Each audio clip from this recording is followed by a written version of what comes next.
Hello, everybody. Amber's going to be a little bit late. She had something come up, but she said she'd be here, so you just got stuck with me for a while. So, how's everybody doing? Just move this a little bit closer. Hang on. Computer moving time. Hey, Josh. There, that's a little bit better, I think. I know I gotta take Buddy outside once it gets dark enough. It's not quite dark enough yet. Oh, Dan. Okay. Hi, Fishy Biz. How are you? Hi, Amy. Josh. Big J. Phil, hi. You got a box coming. And Big J has an envelope coming. Maria has a package coming. Dana has a package coming. Bob has a package coming. Everybody's got a package coming. Finally. Took me a while to get to the mail this time with everything going on, but yeah. Hi, Hat Trick. How are you? So, you guys, I did. Thank you. I like my ears. I did 6 cards today. 6. But I sold 4 of them. So I only have 2 for the giveaway tonight. One of which I did during Dan's stream. So I'd have more than one. Hi, James. So if you wonder how I sold them, I post everything on my Patreon account first, and everybody that's a Patreon has first choice, which if you wanted to do just that is only $1 a month. So if you want to have a choice of when I first get them done, then you could join Patreon for the mere price of $1 a month. Okay. Oh, hi, Mike. How are you? So I'll show you guys what I got done.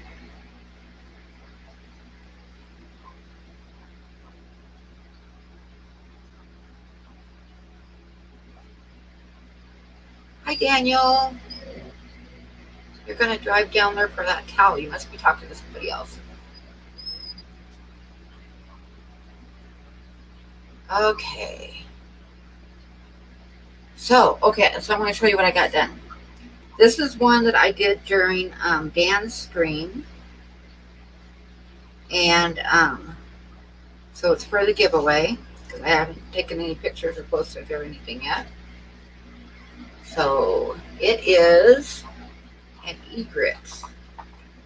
I did that while I was listening to Dan. Hi, Pamela.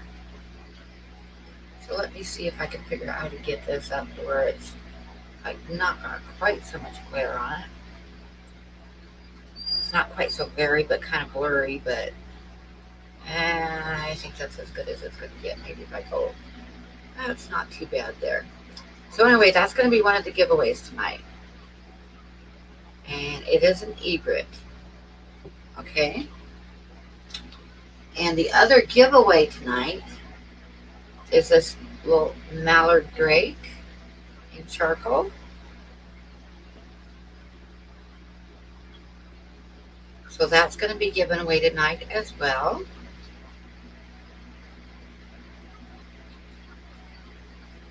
And let's see, these are ones that I posted in Patreon and sold before they made it to the giveaway. This one here is a Swainson's Hawk, and Bob nabbed it. And actually, it's kind of a nice one. This one here is a bald eagle, and Chappie got it.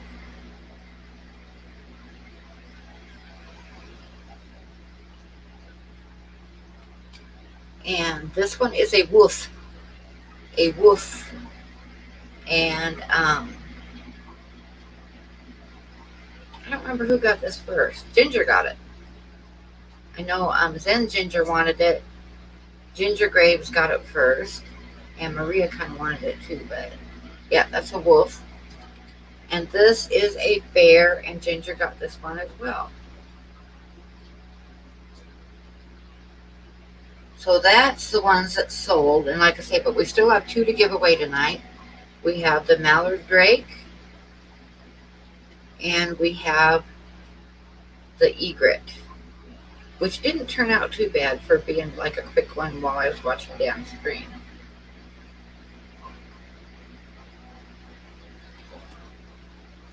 So, okay, hi Chevy Fish.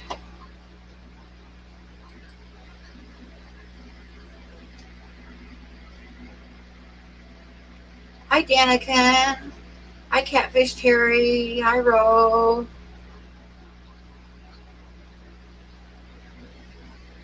So, yeah, we'll give away one here in just a little bit. But like I say, I've only got 2 to give away tonight, so we'll give one away at the beginning and one at the end.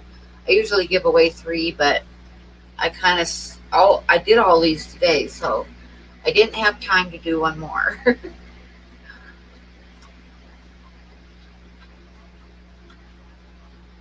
And actually, I have a pretty good idea that if I would have had time to take a photograph of this one and post it, it probably wouldn't be in the giveaway either because it didn't turn out too bad.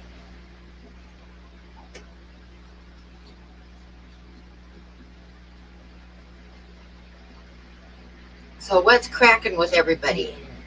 Hi GRB, how are you? I believe I have a card on the way for you too, if I remember right. Oh, if anybody sees Codyson, I got a card here. One of the cards for the giveaway, but I could not find the address, so Codyson needs to send me the address, the mailing address, because if I got it, I somehow can't find it. Yeah, the egret turned out pretty good, Bob. I kind of like how it turned out. That's why I say I don't think it would have lasted very long if I would have gotten it posted.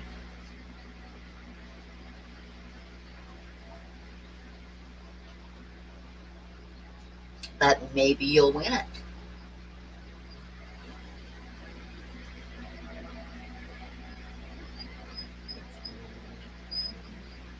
So, like I say, Amber's going to be a little bit late. You want to come up for a few minutes, Bob, while we wait for Amber?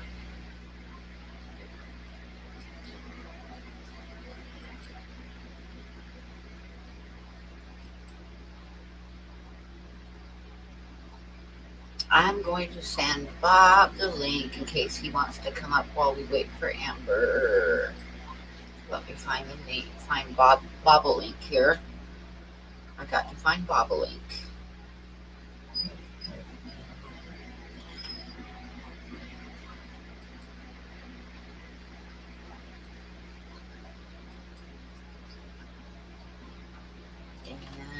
And okay.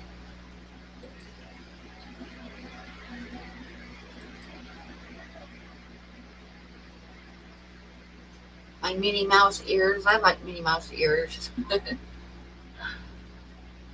Hi, BCFR. Hi, Derek. How are you? Hi, Lori.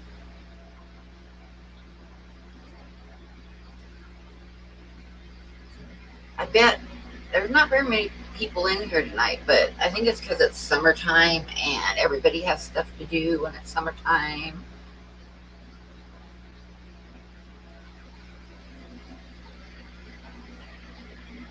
Everybody gets busy.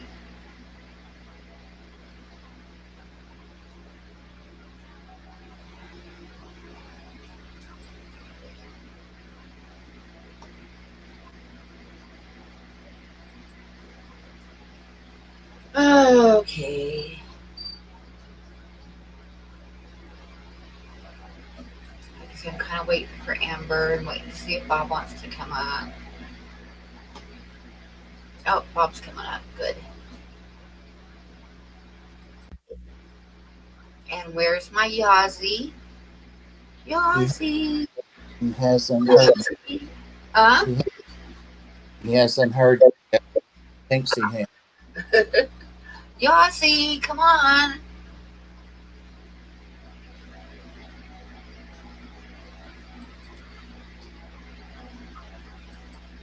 Oh, so what have you been up to today, Bob? Oh, nothing. And see him over there. Look, here, here's you. He kind of decides he wants to get down to come over here. Uh, you're kind of Yeah, crackling. see, I got Pam. Now you're good. I got Pam on here. Yeah, I Yeah, see. I've got a gimbal on the way, so hopefully that'll help. I can keep my hand on. He hears you, but he's just 8, so Ah, he's gonna stay over there. They're waiting to go out. I'm waiting on the big dogs. What did I do today? I went and got my knee injected finally. That's been killing me, and X-rays were good on it. So we'll see how the steroids do. And I met with our medical director at the ARC to look at a couple of new business plans for taking in pets. And what else? Oh, bought my 2 new rockers at Home Depot. ah.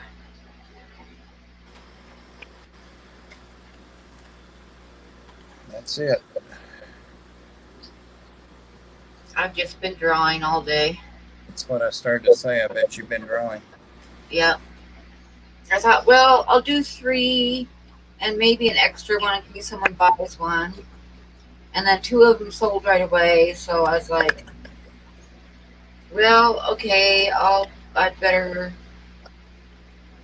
do a couple more. Then I did a couple more, and those couple sold. So I was like, well, shit, I better do some more. I'm not gonna have any giveaways. Okay, bro, have a good night.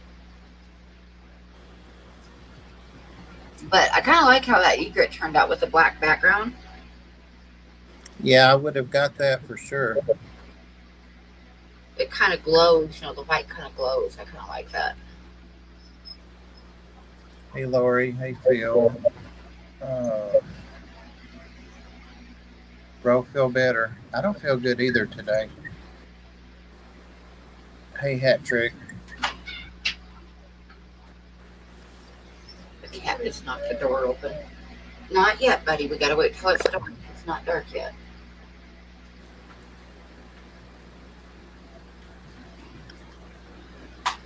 Dang, Kai.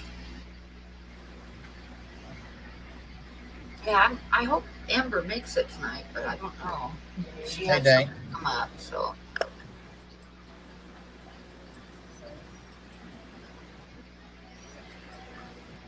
Oh, I didn't see the thumbnail, so I didn't realize she was going to be on.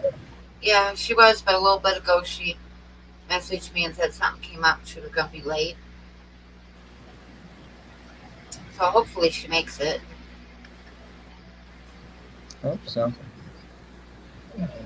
That tank back there that I have the light on, the 29-gallon behind me, Yeah. I used to have, for a long time it was only shrimp and pygmy cories. And the pygmy cories were breeding like crazy in there. I started out with like 6 of them, I think. And last I was able to count, I had over 30 of them.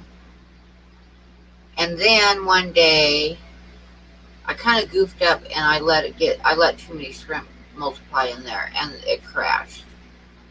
And I got up one morning and the whole bottom of the tank was covered with pink dead shrimp. You know how they turn pink when they die? And it looked just like a pink carpet on the bottom. So I had to vacuum them all out and stuff. And I lost most of my pygmy cories too. I only had, I think, 2 or 3 left. And tonight when I fed them, I looked and there's at least 15 or 20 in there again. So they're breeding good again. So that kind of made me happy. That is good news. Because I thought, I didn't even know if I had enough left to breed or not, but they're definitely multiplying again. Which ones were they? They're Red? the pygmy cories, Oh, the little tiny pygmies. I thought the shrimp. Okay. Shrimp didn't come back. Your sound is cutting out. I have no idea what you're saying.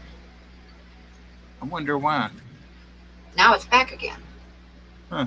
I'm not doing any holding the phone. Huh. It's kind of like cutting in and out a little bit.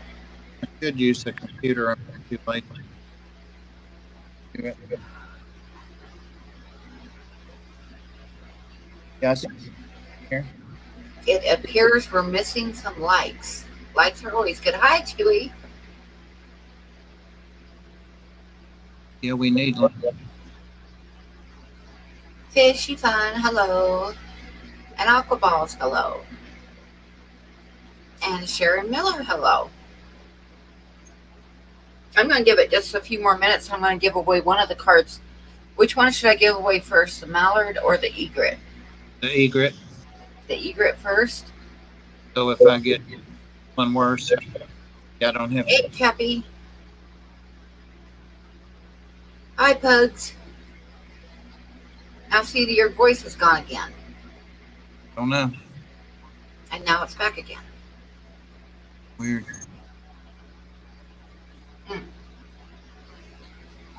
Okay, well, I'll have this cigarette, and I'll see how many are in chat, and we'll give away the egret. Although it's probably the best one. I usually save the best one for last. But I can go ahead and give it away first. The Mallard isn't that bad either. But No, I like the Mallard. What? Bloomy bird.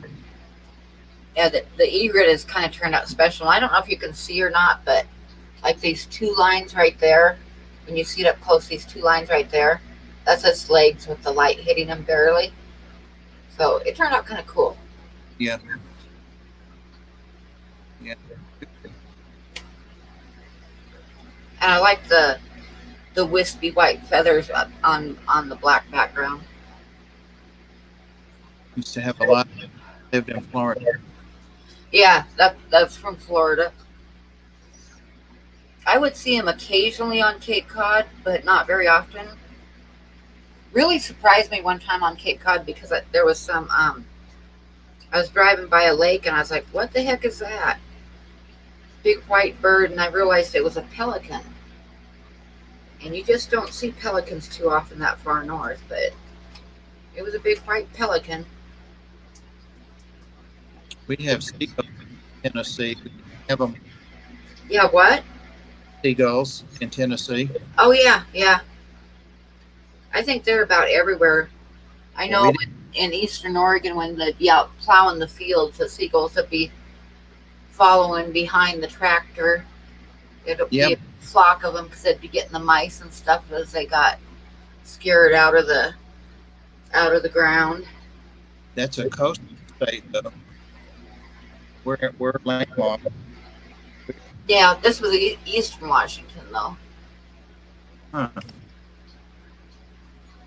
But you never know what you're going to see where. It can always surprise you. Like I said, I saw pelicans that one time on Cape Cod. There'd always be, there was a lot of blue herons there, of course. And they'd always, hi, Catfish Terry, hi, veteran. But blue herons, of course, love the Cape with tall grass and lots of backwater and fish and stuff. But there'd always be a few of them would winter over. And if we had a really hard winter, it'd kill them. You know, if we had like a lot of snow and ice and really cold temperatures, it would kill them. Yeah. But Back in the day, we never.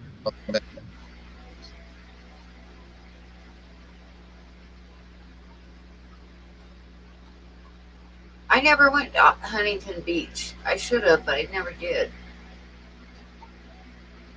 The only wildlife I ever saw when I was in LA was possums and coyotes. And both of them are like everywhere in LA. Downtown. Have armadillos.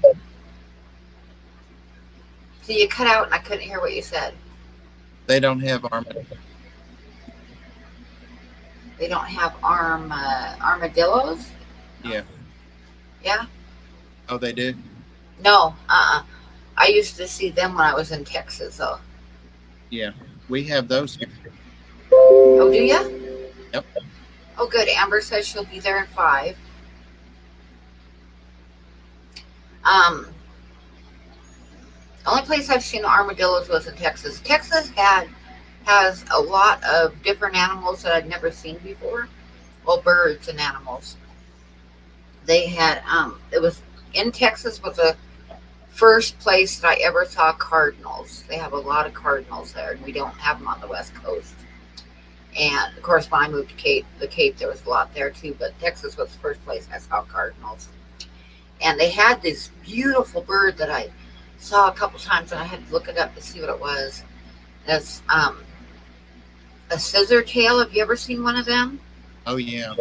Oh man, those guys are pretty, and super long white tail. I mean, it was sitting. The first one I saw was sitting on a telephone wire, and its tail just came way down. And I was like, "What the heck is that?" Because I'd never seen one before. And Texas was the first place that I ever saw, and this was not a little one. This was a big, big boy. It was a snapping turtle. Texas was the first time that I ever saw a snapping turtle, and it was walking across my yard. And let me tell you something, those things are ugly. I don't think you'd want to mess with them. He was big, and it's like he couldn't even retract his head in his shell, and those huge jaws and stuff. No, you wouldn't want to mess with one of them. They're ugly as mud. Yes, they are. Yes, they are. And what else? The first time mockingbird. First time I ever saw a mockingbird, it was in Texas.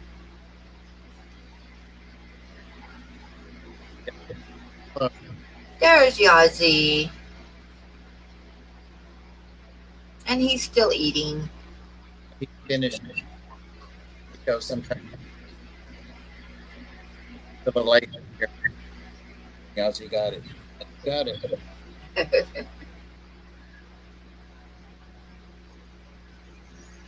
And then when I moved to the Cape, of course, the East Coast has so many different birds that they don't have on the West Coast. But one bird that was really common on the East Coast that I had never seen before was catbirds. Have you ever seen a catbird? Yeah, they look a lot. Yeah, they're not impressive looking, but they definitely sound like a cat. Dude. And what else? They have a lot of blue jays and cardinals and tufted titbird. I used to have one of them come to my feeder all the time. And hummingbird moths. I had never seen them before. And the first time that one came around, it sounded like a huge bumblebee or something. And I turned around, and it was this beautiful moth. It was a hummingbird moth. Have you not? I didn't hear you. You kind of cracked up. Have you not drawn cardinal? Have I not? No, I haven't drawn a hummingbird yet. I don't have any photographs of hummingbirds. What about a cardinal? And I don't have any photographs of cardinals.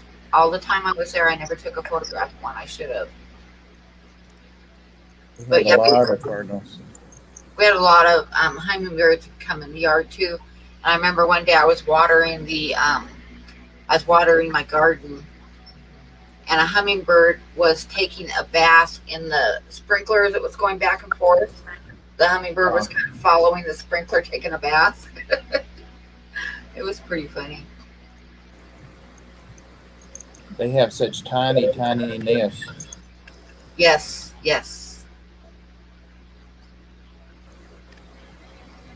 Where's Pam?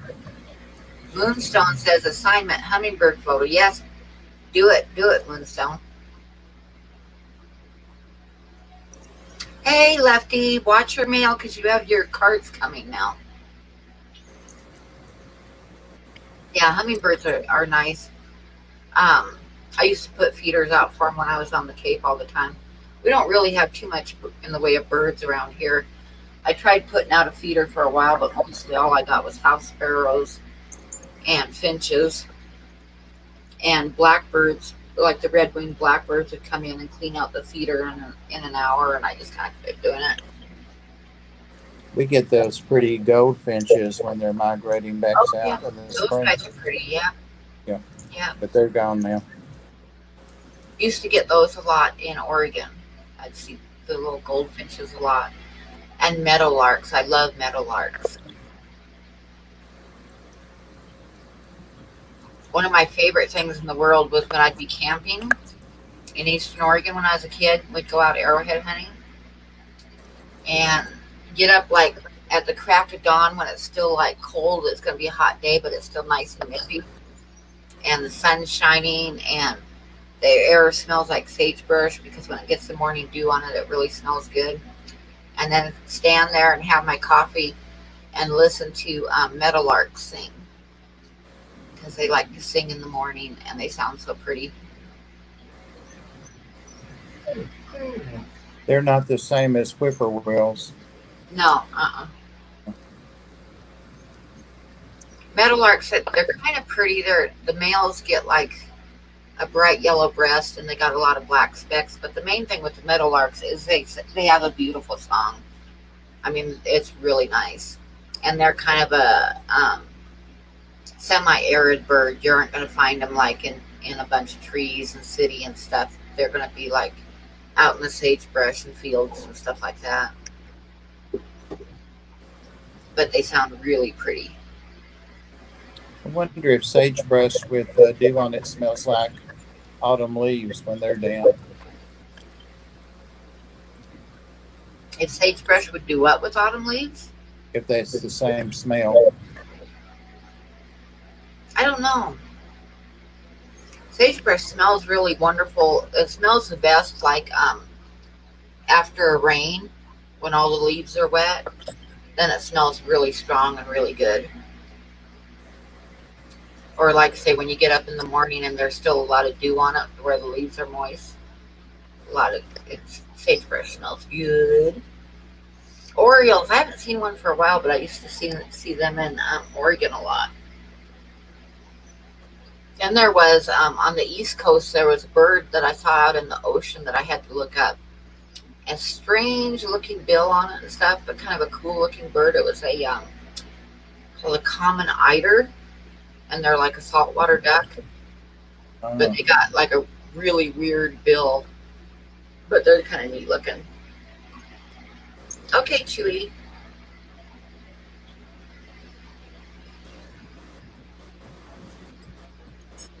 Let me check. No Amber yet. She said 5 minutes. I know it's been 5 minutes. Oh wait, Yeah. I got to do a giveaway anyway, so we'll do that real quick. So let me find a piece of paper. So we're going to do the egret first.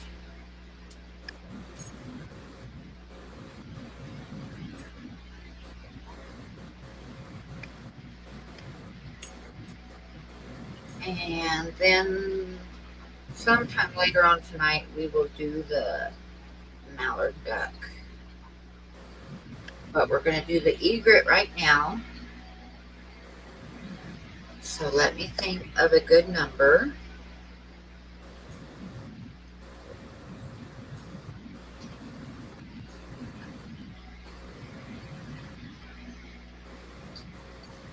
Okay, so the number is going to be between 1 and 50 for the egret.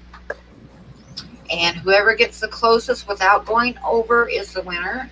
You get one guess apiece, and it doesn't matter where you live in the world, I will ship it to you.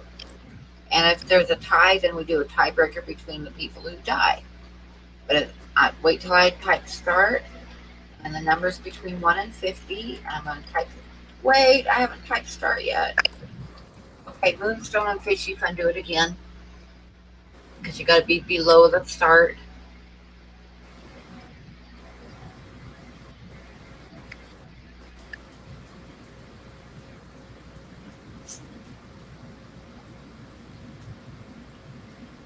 I don't think there's any way I can type in this chat. Okay, I'll wait till I push stop, and then I'll just have you tell me your number. Somebody already got it. Well, then think of a different one. This is for the egret, which is this drawing right here.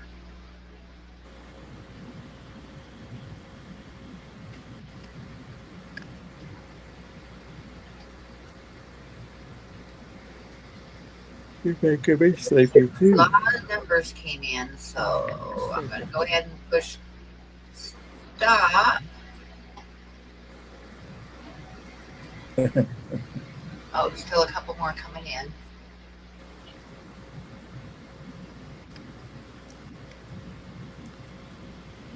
Wait, I've seen. Oh, I got it. Never mind. Okay, I'm going to put stop in. Okay, and Bob, what's your number? 38. 38.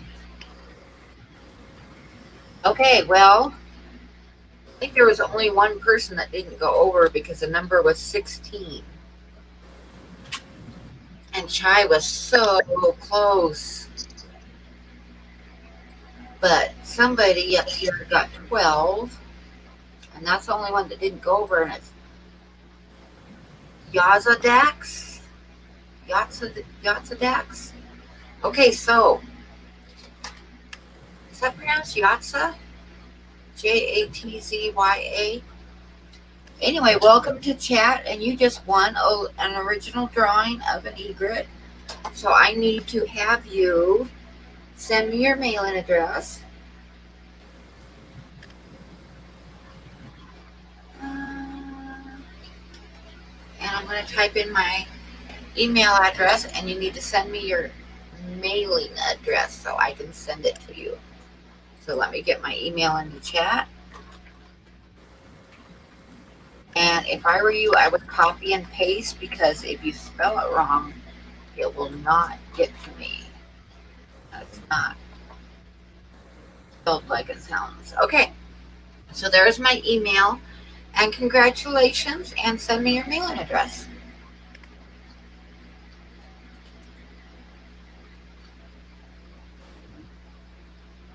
Well, you're certainly welcome. Like I say, don't forget, get me your address.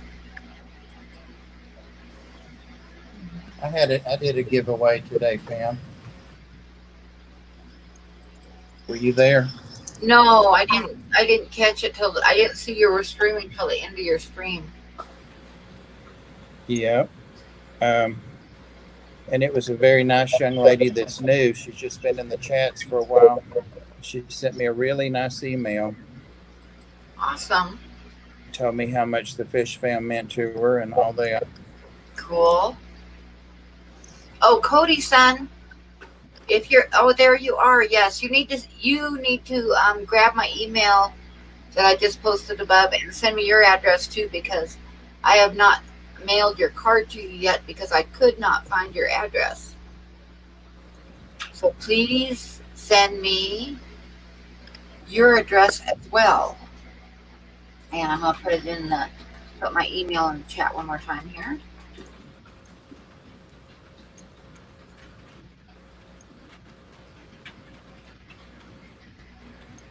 There's my email. So send me your cut and paste it to make sure it gets to me.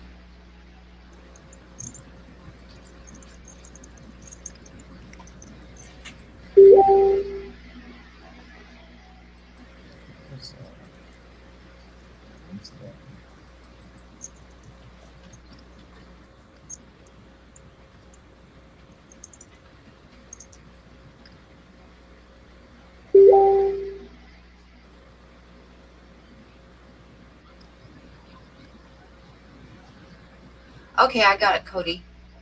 Cody-san, I have it. All right. Probably had it before, yeah. I just couldn't find it. So I'm a dork, I confess. I see. I just got a notice that Anthony posted. Oh, y'all see? Knocked the camera out of my hand. That he posted the unboxing of the Nathan's fish that I sent him Monday. Nice. Well, I don't know. There were 20 fish in a box, and with USPS like it's been, I don't know. I've got to go over here and peep on the computer. Gotta peep. I can't. Hi, Gnarly.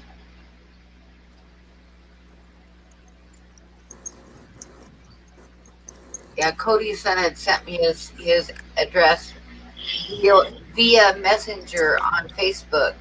So all he did was like sent some hands pointing up. So obviously I had it. I just couldn't find it. Oh well. It will be going out in the morning. Oh. James already got over there and put fur, but I don't think you watched the video.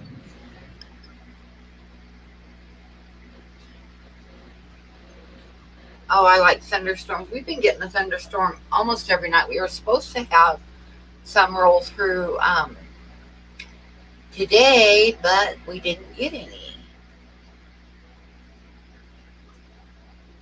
That's what's been happening here. It thunders a lot, but we don't get anything.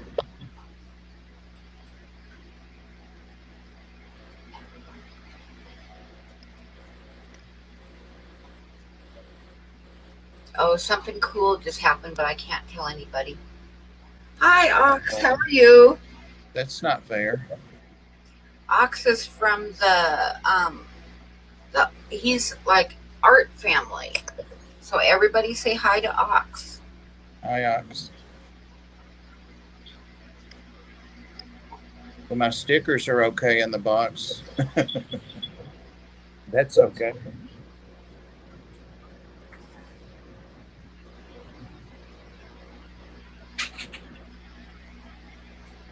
Oh, you're a sweet boy. You're a sweet boy.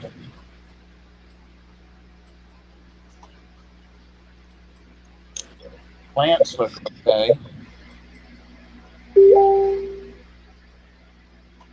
Oh, wait. Oh, there's Amber. Hello. All right. Which way? This way? This way. All right. Hi. I'm going to go down. Hey, Amber.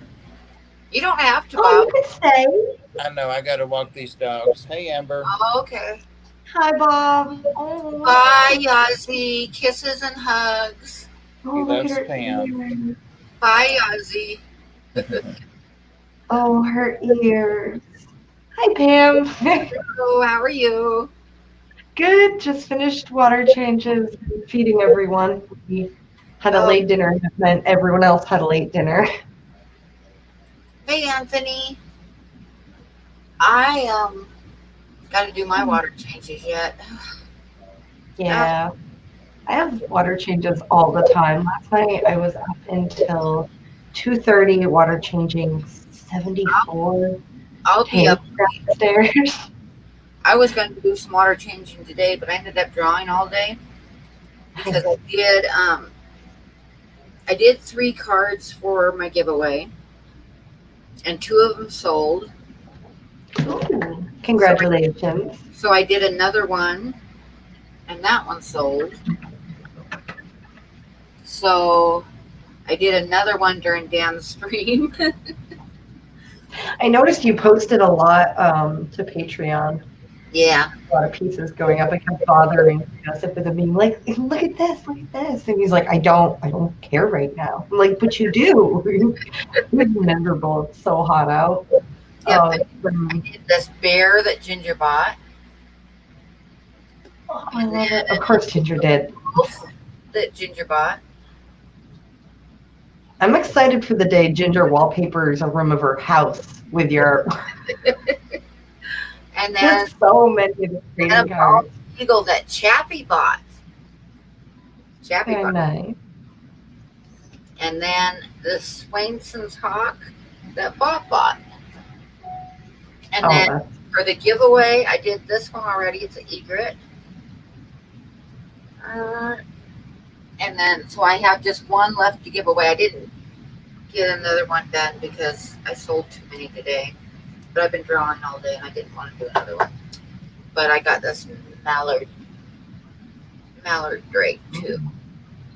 And he's left to give away. We'll give him away later. But that's what I've been doing all day. Yeah. I mean, you're very productive. You're a lot more productive than I was today. Yeah, but I wanted to do some water changes too, and I didn't get them done. Yeah, Thank, I thank you. try to get mine done on like a perfect schedule, but it tends to back up by a few days, and then I go, I have 100 tanks to water change. This is fantastic. Yeah. And it's a rental, so auto water change right now is just kind of like, is it worth it? We're only here a few years. I don't know. I don't know.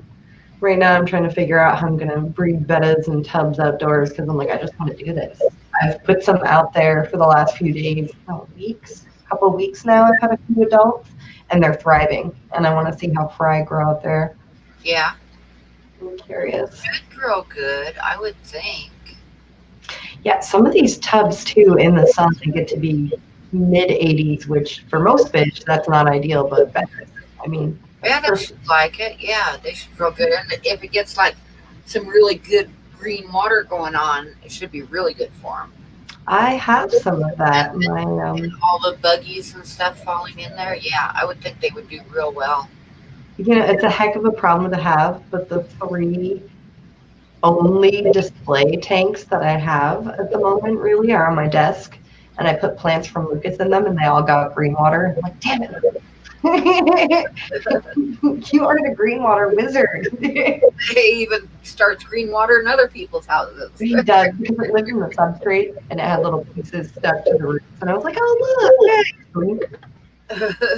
No, you can't even see the tank. They're nice. You can't tell though.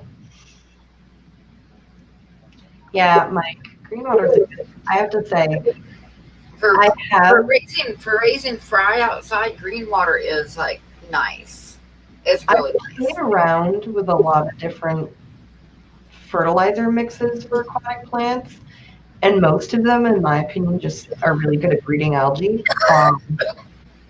So I have a bunch of bottles of just like, I'm never putting you in a tank again fertilizers that I've kind of been dumping into tubs, and some of them just like green water right away. And I'm like, this is why you don't go in my aquarium.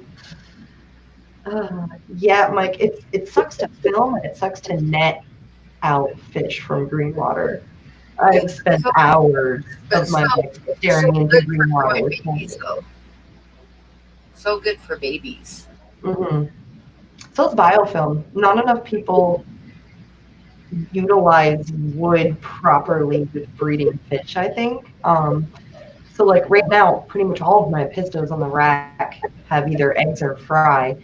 And I've noticed that because the Mapani wood in there has like fuzzies and like slime that normally people would freak out and pull out, or a lot of people freak out, pull out, and like scrub off. I feed them baby brine shrimp and microworms, and they go to go pick on the biofilm on the wood, and I'm just like, okay, guys, whatever, Yep. whatever you think. Yeah, I've But seen a it's lot of really stuff helpful. in biofilm. That's It's really helpful too with fish like that because a lot of times they'll hide their spawn for a few days, and if you have biofilm, chances are you have some little thing in there that moves around and eats the biofilm. yep, So, yep. And it's really good for like baby shrimp and stuff too.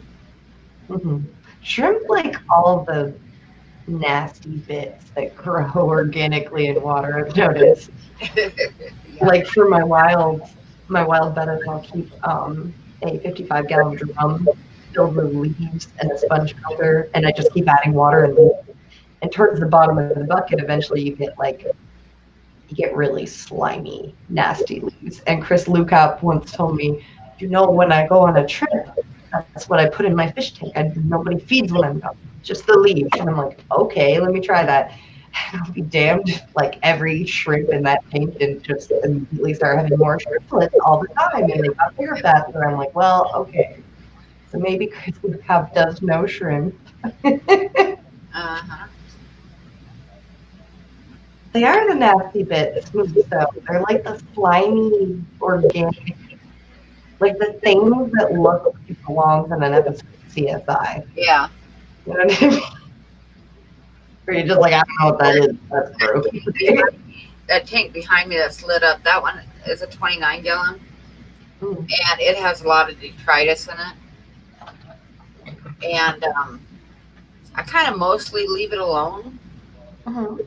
because I found out a long time ago I made a mistake and was vacuuming up the detritus, right? Hmm. And I found a whole bunch of little tiny baby Corys in the sink. Oh no. Yeah.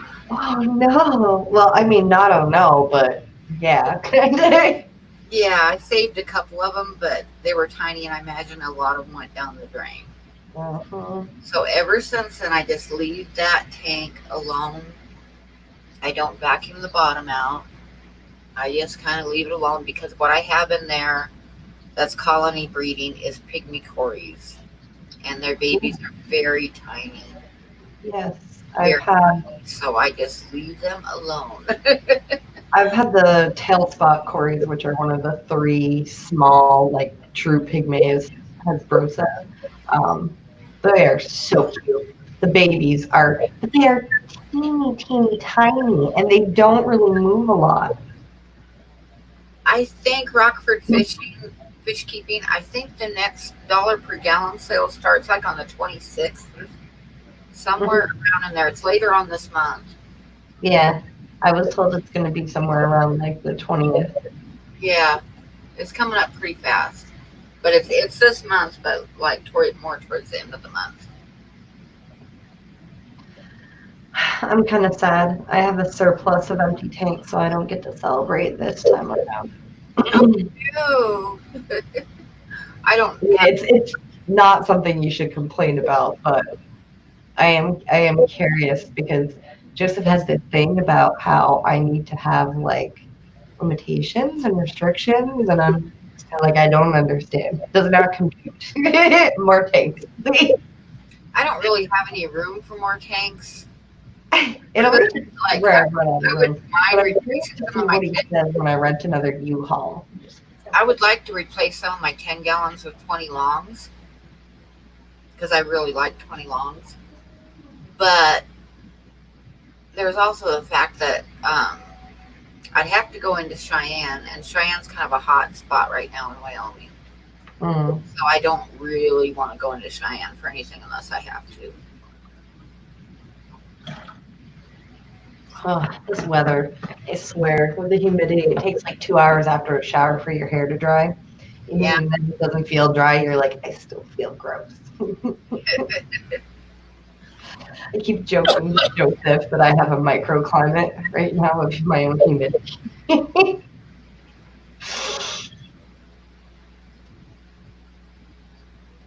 Someone from the fam just emailed me, kept meticulous records, tank crashed. My opinion, too much attention. Ponds and rivers not sterile. That was my best advice. I hope it was accurate.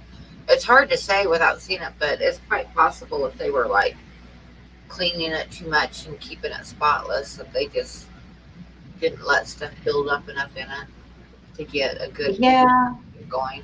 I know a lot of breeders who have success with sterile tanks, but even my bare bottom tanks, when I keep them bare bottom, I don't. Mulm is good. Like, even if you don't want to think about it because you put your hands in there and it's gross or it's so like, there's all kinds of little wiggly bits in an aged tank that has something going on. This is probably gonna sound strange to you, but one of my axolotl tanks, I had, before I got the axolotl, I had a sponge filter going in a fish tank to get it seated for about a month. Well, see, axolotls put out a lot of ammonia. Mm-hmm. I mean, yeah, so there wasn't enough, and so I had to cycle the tank anyway. If it would have been fish, it would have been fine, but with the axolotl, it just wasn't enough. So, and I struggled with that damn tank. Of course, you don't want to let it I mean, I'm not going to just let it sit there and burn the axolotl. I'm going to do a daily water change and keep the water, without touching it, the sponge filter or anything else, but keep the water down, the ammonia levels down, because I don't want the axolotl to burn. And anyway, it took forever. And how I finally got it cycled is I was sitting there staring at it. And it's like, God damn it. I mean, to me, it's common sense. I mean, a lot of people will tell you to keep bare bottom on the axolotl tank. You cannot have pea-sized gravel in there because they could swallow it and get it stuck there. So you don't gravel. Some people do big rocks. But what I ended up doing, because I thought about it and the tank wasn't cycling and it wasn't cycling, and I finally put a 5-pound bag of sand in there. Yep. Because I figured that is more surface area for bacteria. Yeah. Than bare bottom tank is. So I don't like bare bottom tanks for that reason. And once I got the sand in there, the tank cycled in like 3 days. Yeah. The only tanks that I'll bare bottom are some quarantine tanks, like when things first come in, they get dewormed and they go through, bacterial treatment, whatever they need treatments for. I like the bare bottom, and I like to spawn domestic pettas in bare bottom because they can see food. If you paint the bottom black, they can see the food. The male can see the eggs to pick them up. He's not fighting the gravel. And they are very prone to getting velvet in the first month to 2 months. So I put a tablespoon of salt to every 5 gallons of water, and I never get velvet. But if you have substrate in there, the cycle is always kind of like fluctuating because of the salt. And the lack of plants. I think if you're like a breeder or something and you've got like automatic water changes set up and stuff where you're constantly flushing water out in and out, that's a totally different situation than most people have. But yeah, like I say, when I was having trouble with the axolotl tank, I just was sitting and thinking about it. I'm like, what surfaces are in a bare bottom tank for the bacteria to grow on besides that sponge filter? Somewhat on the sides and stuff, but you put sand in there and all of a sudden there's lots of surface for the bacteria, so that's why I did that. No, it's smart. I mean, I don't use filters in pretty much all of my tanks except for some quarantine. And if I have a species that needs it, I would give a sponge filter. But for the most part, I rely on recycle plants. And if I didn't have a couple inches of substrate, I don't think I'd be able to do it. I think the bioload would build up and crash the cycle. But enough substrate, I mean, you can have a massive colony of nitrobacteria. Yeah. I've cycled 1 gallon shoebox for some of my smallest wild betta species, like 1/2 inch vertigala or growing out fry. So definitely substrate. Yeah. But I do think that you can go too much. Like a lot of people nowadays are doing the whole dirted tank method, which is great. But I don't think enough people are talking about the fact that when you have a deep substrate bed, if you don't aerate it or have like Malaysian trumpet snails to get in, you can actually watch patches of stuff start to grow and like get air bubbles that'll like. Yeah. I know someone who has a natural tank, and I've seen these big, old, nasty, like thick looking bubbles kind of like up to the top, and they slowly float. And you're like, oh my God. See, this kid that I worked with, because all of my tanks are dirted tanks, but they aren't dirted tanks like the Wallstead method. They're just kind of like my own thing that I do. And they aren't super deep, but they have probably about 1.5 inches of dirt and then with a cap on top. And when I do the water changes every week, when the tank is new for like the first month or two, I have a chopstick and I go through and poke the substrate and let all the air out of it. I do that like consistently when I'm doing my water changes until the plants get really rooted well and stuff. And then I figure it's okay because the plant's roots are taking up a lot of the space and stuff. But for the first couple of months, I always poke it a lot. Well, this kid that I worked with, he asked me what kind of substrate I used, and I told him, and I didn't think anything more about it because he didn't ask me any questions. Oh, well, I could guess what's gonna. Yeah, he came to work one day and he was kind of upset because he had done a dirted tank and all of a sudden one day the whole thing just like flipped. Like It floated up. Flip. yes. Did that happen? Which I guess was a big mess, and he was not thrilled. And I said, if you would have asked me, I would have told you to be poking it to let the air out as it settled. But he didn't ask me any questions, so. Well, people don't realize, especially sand, you can get air trapped in there. You can Oh, get that after a year trapped in organic topsoil. I mean, come on. No, that's funny though. Oh, and it was a developing tank It totally flipped upside down, yeah. floating island. I've watched it happen and been horrified and confused as to what it is. It's just like watch it float up as a sheet and it flips and just everything. Yes, yes. And then there's this smell in the room, like death mixed with little eggs.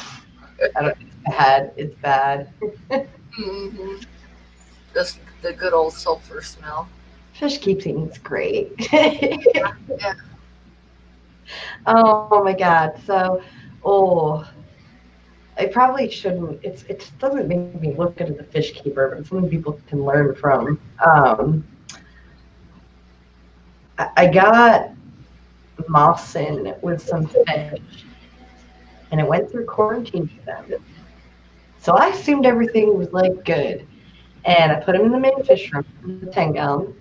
And recently we had Hydra break out in all the tanks, so I was dosing a tiny amount of levamisole in all the other tanks just to make sure. And this thing in the tank that I'd put that moss in that had never been treated with anything, because it's moss. I didn't want to like put it through bleach or something. Yeah, bleach will kill it. This thing is hooked to the glass, and it's like this long, and it's pink, and it's like wiggling this long tendril thing out, grabbing the glass, and I'm freaking out. Like to the point of where it was like, you need to calm down. I can't deal with Was it. it a leech? It was, and once he Googled it, I don't know what it was, but I Googled it. It was even worse. Yeah. Sitting there on my phone, like filming it, sending it to Haley, going, "What is this? Oh my God, Haley!" I sent her a video. They're almost impossible to kill. Yeah, I totally destroying the whole tank, and most of them that you get in your tank though will be like, they won't hurt the fish any, but they'll go after snails. That's exactly what every Google source. So I need to just instead of Googling stuff, just like no, it's I have a question, man. It's actually a leech, Miles, not a planaria. It's a leech. Yeah, it's a true freshwater leech, and it goes after invertebrates. Yeah, like they were saying. They go after snails. And I noticed in that tank, all my snails were dying, but him. Only way that you're going to totally get rid of them is to kill everything in the tank. That tank is not worth it. When I found out that they can't infest. I have a tank that has a couple in it, and when I see them, I pull them out. And other than that, I don't worry about it because, I mean, I know they're nasty, but I found out when I first got them in a tank that, I mean, to get rid of them, I had to pour a whole bottle of hydrogen peroxide in that tank. And it killed everything, plants and everything. Oh yeah, that tank. When I found out that it doesn't infest the fish, so like if you take the fish out, the fish don't have leeches. They are not carrying anything in their system. They can't bring it to a new tank.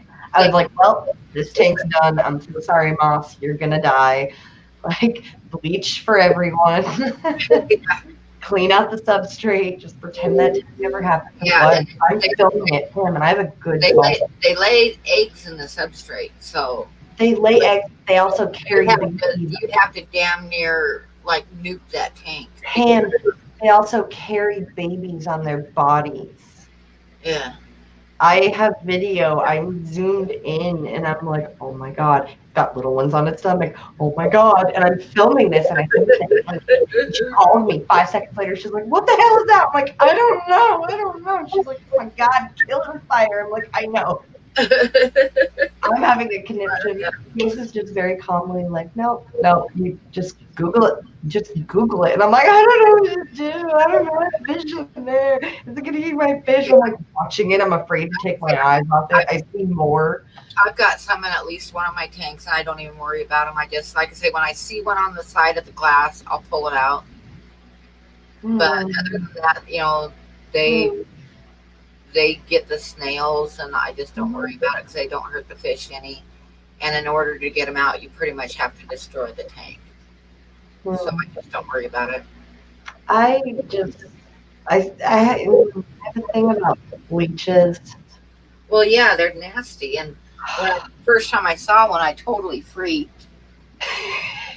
Have you ever gotten a freshwater bristleworm? Because I have, and those. Oh no, I've seen them before, but I've never had one. They're like mine at least. So like, it was my only community tank in New York, and the person I was with did not want me to have fish, did not want me to have tanks. So I'm like, no, it'll be the one tank in the bedroom. It'll be lovely. It's my only like real tank. Other than those 10 gallons that I'm gonna ask you to ignore. It's okay. And it was like a 20 or 29, and it was planted all night.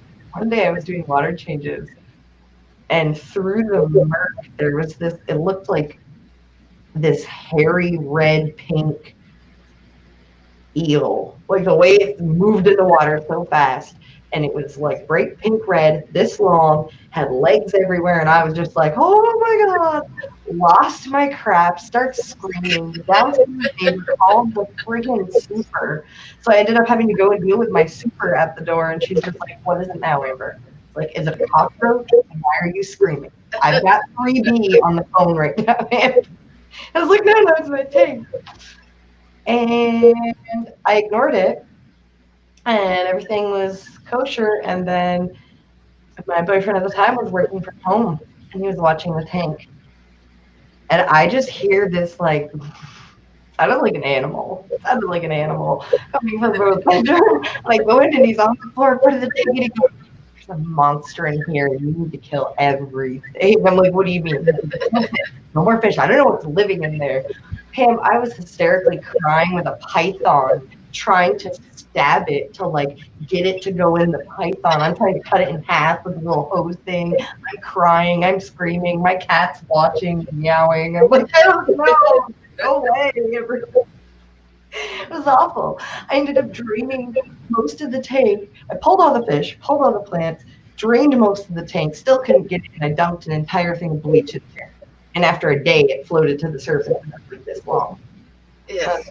No, I don't know. I don't know that tanks are for me. I should stick to my bettas in the jar. I don't know if this whole plant thing for me. Yeah, you kind of have to like treat plants. What I like to treat plants with is, believe it or not, and it works better than bleach for plants. The thing with using bleach on plants too, when you first get them, is there's a lot of plants that you're going to kill the plant. Mm-hmm.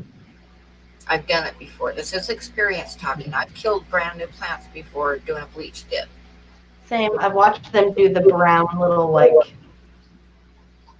curl up, the opposite of a resurrection fern when it opened, like the opposite.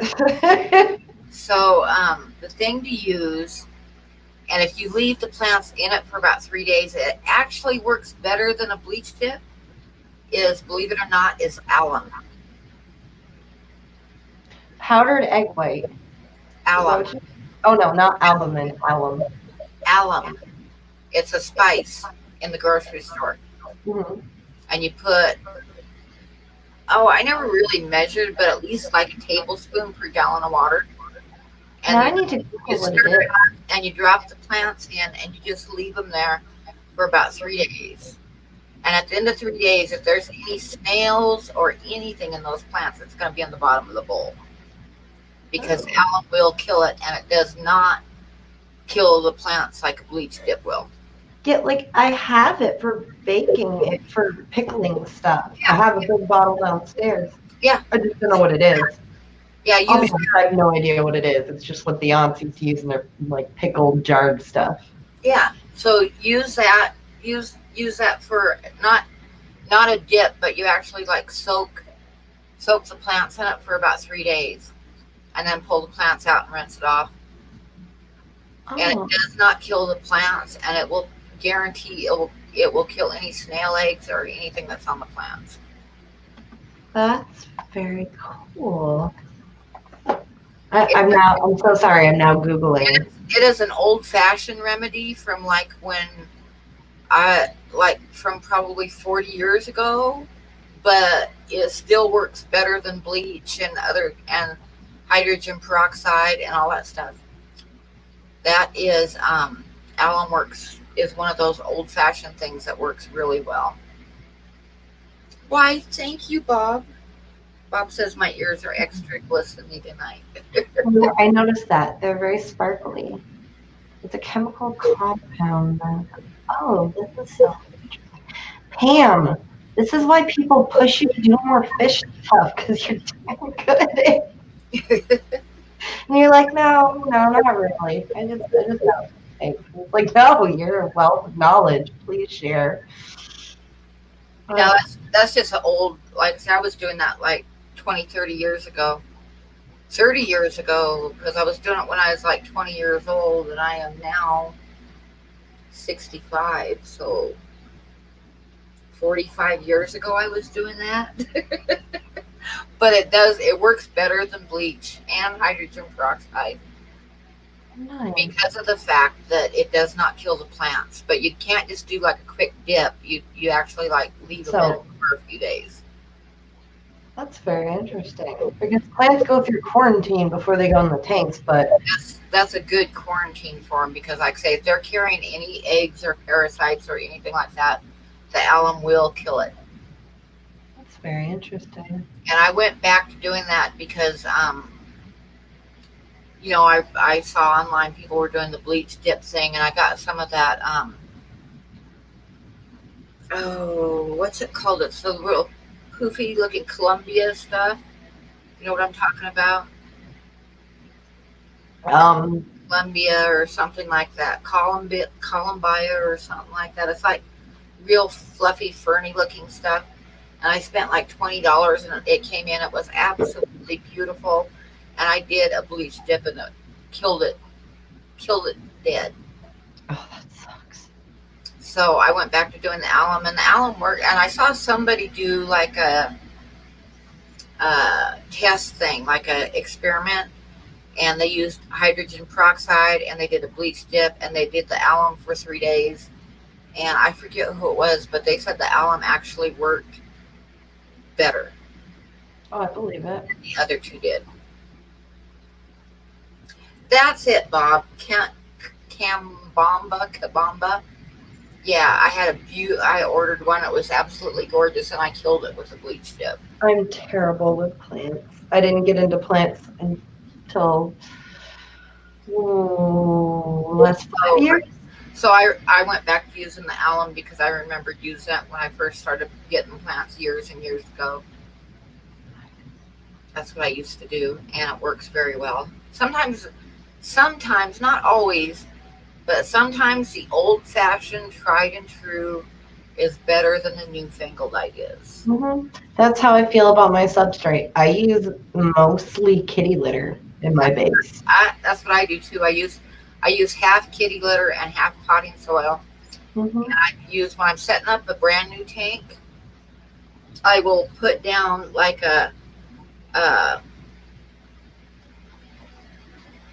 my words just left my mouth. They left my brain. Like a square thing, a graph looking thing.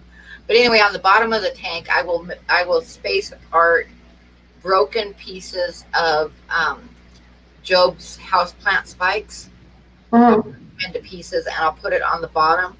And then I put a layer of half potting soil and half kitty litter, and then I put the cap on it and plant it. Yeah, it works great. People don't realize that it's the perfect thing, especially if you're dosing ferns into a tank, because and it works really well too because the kitty litter is clay. That's all it is clay, and it has a good cation exchange, which means it holds in the fertilizer, like from the fish and stuff, Mm-hmm. for the plants. Whereas the potting soil by itself, after a year or so, it'll start to wear out. Yeah, and it's not. If you have a bunch of kitty litter Horrid. mixed in there, and your tank will go a whole lot longer. Oh yeah, like I said, yes, if you're dosing ferts, you can pretty much run on without changing your substrate on kitty litter because it's clay. The only thing it's going to do is just break down a little. See, and I don't tell people that. This is why I don't do a lot of videos about how I do my fish tanks, because you tell people you put kitty litter in the bottoms of your tanks, and they're like, "Ew, kitty litter," and it's like, it's not used kitty litter, for God's sakes. It's just clay. Yeah, Clay. we were at a fish keeping convention recently, one of the more recent ones, not the last one. It was like an aqua show, and there was like a big aquarium channel, that does a lot of videos around this sort of thing, talking about like substrates. And I said I use kitty litter, and this person was like, "Kitty litter? Yeah. Kitty litter?" I'm like, "Yes, non-clumping, unscented kitty litter." Like, wow, that's really weird. I'm like, "Do you know?" The only thing is if you have cats, when you set up the tank, you want to put water in it right away. You don't want to leave it sitting there. No, and you also want to, in my experience, wet it a little bit before you dump the sand on. Otherwise, it's just. Yeah. You're like, what the hell? Oh, sand But yeah, everywhere. all kitty litter is clay. And years ago, my PayPal, yes. I will put in my PayPal. Hang on. Give me just a minute here. But yeah, years ago, when I was like reading about how to set up like a fully planted tank and stuff, Mhm. the clay was like, you could buy clay balls. It was before they came out with all these different kinds of potting soils, the fancy aqua soils. But you could buy clay, but it would have cost me, I had a 75-gallon tank, and I figured it out. And this was at least 20 years ago. And it would have cost me like over $150 to do it. And then I ran across some forum or something where the people said, use kitty litter, it's clay. I was like, all right. And the kitty litter is like $2 for a 50-pound bag of it. So good. The looks I get from people, though, when I'm at Walmart with nothing but a cart of kitty litter Yeah. in line, and they're looking at me like, "Oh, she's she's that cat lady," and I'm just like staring them down, like, "I dare you to ask me about all my kitty litter." You don't want them to think you're a crazy cat lady. Just tell them that your toilet's not working. My toilet's not working. I have like 320 friggin' pounds total in this cart. The wheels are ready to give out, and I'm like, "Oh no, it's my toilet." Like, it's really bad. No, it's definitely a learning curve, though, if people just tell you, "Put kitty litter in," and you're like, "Okay, cool." And they don't tell you, you need to cap it. You need to make sure it's damp before you put your cap on it. And when you're filling your tank, be really careful about blowing your sand cap off and getting any of the kitty litter in. Once it's out, it's never going back under the sand. You're always going to have pieces of it somewhere. Yeah, but the thing is with the kitty litter, it doesn't get in the water column and float around. No. It's just, And then if you use something like fungus cure or meth blue, and you look in the tank and you have little bits of kitty litter on top of the sand, you're like, "Wait a minute. It's Where blue. did my blue? Where did I get blue gravel?" It was a thought when I came from QT.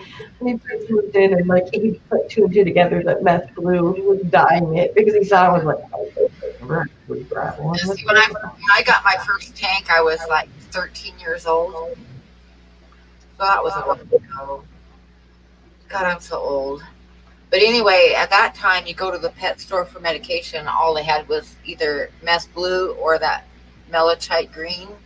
That stuff is Which would totally turn everything, the the silicone and your tubes and everything in the tank turn blue. Yeah. And this is also experience talking. You're just as likely to kill everything in your tank as you are to cure it. So nowadays there's so many different medications and stuff, but years ago that was your choice. Malachite green is nasty stuff too. It usually killed everything. Yeah. You're like, well, it might have gotten rid of the problem, but I don't know because I don't know if you're dead. Yeah. One time I got a black molly,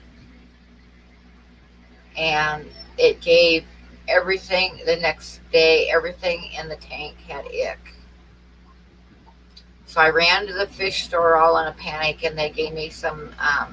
I think I did the methylene blue, and treated my tank. And within a couple days, all my fish were dead, except for that one goddamn black molly.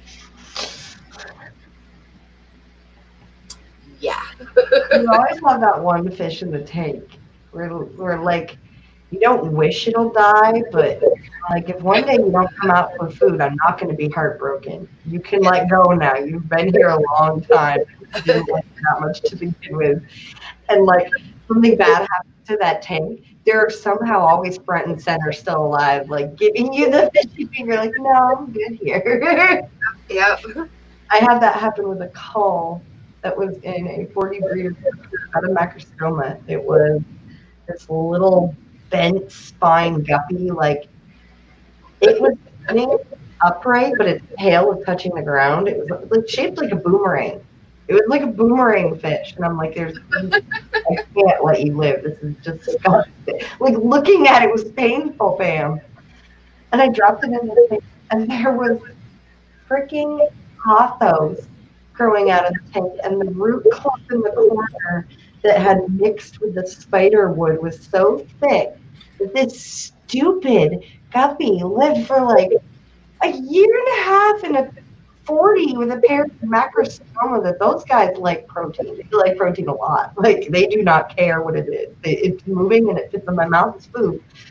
But Oh, Bob sent me a $35 super chat. Thank you, Bob. Thank you. nice. But Oh no, I bet that's not a super chat. I bet that's for the card that he bought. But that tank. Yeah, it's for bird drawing and a cup of coffee. So that's awesome. Nice. Very nice. But in conclusion with that tank, there was I don't even remember what happened. I think it was a heater malfunction. That's right, because I would remember even thinking, why did I leave the heater in plugged in? If I had it turned so low, it didn't like turn on anymore. But joke's on me, because when you spill water enough times on your extension cords and stuff on the floor, like, things happen. It fried the tank, including the plants. And when I'm like going with a bucket to clean out my macrostoma, like my prized macrostoma pair, not like, I like you guys, but if I'm going to take pictures of them, that with my pears in a tank, they're dead at the bottom. All my freaking plants are dead. That stupid guppy, Pam. I've had that happen a couple times to me. Brent, but the guppy lives, Pam, and his little crooked butt, and he's wiggling in the middle of the tank like, food? Can you feed me? I don't have to hide anymore. Isn't it great? And I'm just like, I hate you. The possible. Yeah, that's good to have. And that stupid guppy is just like, hi, can I have food, with its little butt just droop. The I ended up letting it live because I was like, you've just earned it. I'm sorry. The saddest thing I ever had happen to me was I had a 75-gallon tank that had a bunch of discus. So I had discus and Congo tetras and cardinals and some Cory cats on the bottom. But anyway, I had two of my Marlboro discus paired up and laid some eggs, which probably got eaten, of course, in the main tank like that. So I set up a 20-gallon tank for them to breed in with a breeding cone and everything, right? Mm-hmm. Damn heater malfunctioned and fried my pair. It totally sucked. It totally sucked. So I learned the importance of angelfish eggs and flow because I took the advice of someone who's bred with the angels. And he was saying how if I left the pair with the eggs overnight and they hadn't eaten by the next day, I should pull the parents, add meth glue, and if I saw any sort of fungus, add a sponge filter. There wasn't time to add a sponge filter. It was like one turned white, and then within an hour, they were all just fuzzy and nasty.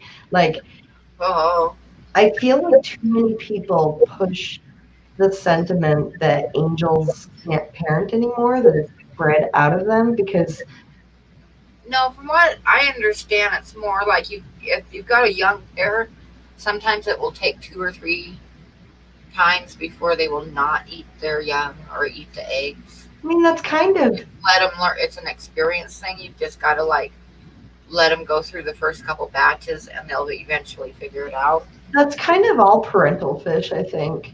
Like I have a female McMaster. I have two female McMasters at the moment, and one male. And the first female male pair spawned. They're my standard pair. Like I usually keep them together, but this time around, she decided he was annoying her, so I pulled him and threw him in a tank with the other female. It was her first time spawning, and they spawned. I pulled him, but within 2 days she'd eaten him. So I threw him back in, and they spawned, pulled him again, and now she's on day 4 or 5. And it's funny because the first time around, I knew she had eggs in there because her coconut was in the back, had like sand dug out, and she was kind of guarding it and like kept going back. But this time around, she like won't even leave the coconut for food unless I put it close enough. Like she's just like, no, I understand I did something wrong last time. I need to do better. On my website, Aquaballs, I've got. Hang on, and I think I can pull it up. I think that I can do this. I did a bed of fish not too long ago. Yeah, for Bob, right? No, it was for somebody, but I can't really say until after they get it because Oh. they actually wanted me to surprise them. Oh. So, I remember seeing, but I don't see them in the stream right now. But I just remember seeing that it was like already sold when I got the email. And I was like, well, Yeah, hmm. that's true. But I will show it to you guys anyway because I'm pretty sure I can find it here and put it on the screen. Yep, there it is. Let me get it big here. Come on, get big. Don't just stay there. It won't get big. Well, I can still show you. Hang on. I'll do the sharing thing. So I gotta do this. And over to there. And Winston, I have no idea. You have to search first. okay, Well, Country Club. That's why it's like I don't understand. so right Country Club. there, I wouldn't understand. I think you can see my arrow right there. I can't get it big on the screen. I should be able to, but it doesn't want to do that. I don't know why it won't do it. But anyway, that's a bed of fish in colored pencil.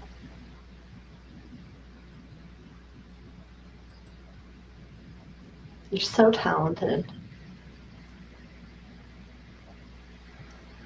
Oh, it's sweaty in here. I do apologize. I've got windows and door open. The thing about here, it got up to 85 today, but it always cools off at night here. Same.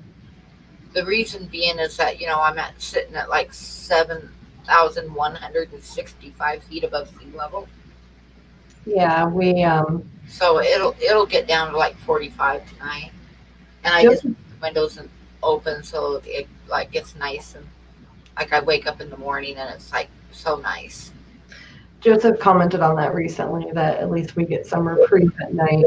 It's funny because I've lived here my whole life and I moved away. I lived in New York for 5 years. And before that, I kind of traveled around for a while, but mostly I've just lived in Vermont. And it's funny how having someone new to the state and hearing their perspective, like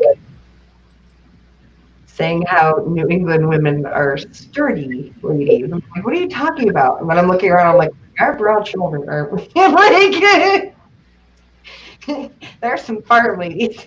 Or like, and being like, how is it so hot here? How does it get so hot? And I'm like, I didn't think it was, oh, I guess it was kind of 90 today. Like, I remember years ago, I was in LA with Megan's dad, and we moved up to Portland. It was like June, and he'd grown up in LA, and he was like, oh my God, it's so green and pretty here. Everything is so green. I love it. I love it. And I'm like, there's a reason everything's so green. You will find out there is a reason everything is so green in Western Oregon. And then wintertime hit, and he's like, doesn't it ever quit raining here? And I'm like, that's why everything's so green. You know? Hi, Benny's. Oh, speaking of green, my lawn's coming along. Pretty sure the neighbors now officially think I'm crazy because I opened the garage up at 6:30 usually, and I'll sit out there drinking my coffee, listening to the sprinkler and like moving it into the different spots. And like, I don't know why, but in my head I started like being like, okay, that's zone 1, zone 2, zone 3, zone 2 gets like 30 minutes, zone 1 gets. And I made the mistake of thinking to Joseph, like, oh, I need to go switch it to zone 3. And he just kind of looks at me like, I don't know about any of this. Not just me and my cop waving to neighbors as they go to work. And they're like, what the hell is she doing in that garage with all those fish tanks? And my newest thing for a while now has been Craigslist. All the spectacular old furniture that you can get for like dirt, real wood, and you just paint it like teal or turquoise in my case usually. It's all shabby chic, and we needed an outdoor patio set, and I was like, well, look at this dining table. I could weatherproof that. So the neighbors drive by, in one half of the garage, there's a wall of just tanks. There's like 80 tanks, empty tanks. Over here, there's like storage and tools. And then the entire back is just dining room tables and more tanks and like chairs and random little odds and ends. I'm sure they're just like, are they running a pet shop? Like, we had an older gentleman who lives in our neighborhood wander into the garage one day and ask Joseph what the hell we're doing with all the fish tanks. He was inebriated still. No, what, seriously, what the bleep are you really putting in those tanks? Is all I could hear from the kitchen. And I'm like, what's going on out there? I hear poor Joseph nervously being like, fish? The guy's like, no, really, what are you growing in there? Just Redfish, bluefish just come in. Hello. And he says he did not have a good day. So I'm waiting to see if he says why he didn't have a good day. Mm-hmm. Who is this? Redfish, bluefish, Jason. Oh no. You got pygmy cories to spawn. Good deal. I've got in that tank that's lit up behind me, that 29-gallon tank. I started out with, this is kind of a sad tale, I told it earlier, but there wasn't that many people in there. But it's kind of a little bit sad because I started out with about 9 pygmy cories. And after a while, I had nothing in the tank except shrimp and the pygmy cories. And after a while, I had like 30 or so pygmy cories. And the shrimp just went bonkers in there and the tank crashed. It's like I got up one morning and the whole bottom of the tank was pink with dead shrimp. I mean, just like a pink carpet, right? And my fault because I should have cleared some of those shrimp out of there. There was way too many in there. It crashed, but I lost a lot of the pygmy cories too. Had to vacuum all the shrimp out of there and do water changes for a few days and stuff because you aren't going to get every stinking shrimp out of there. And I got down to where there was only like 3 of the pygmy cories left.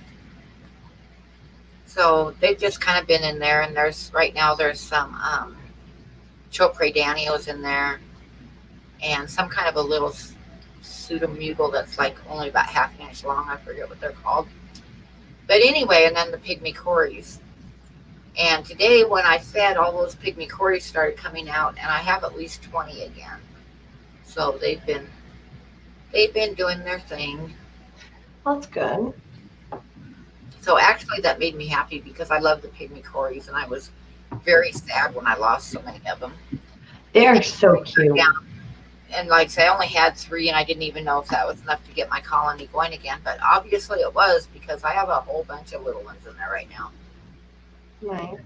Yeah, it's funny how cories, you don't think they're breeding, and then you see the sand moving, and you're like, wait a minute. Yeah.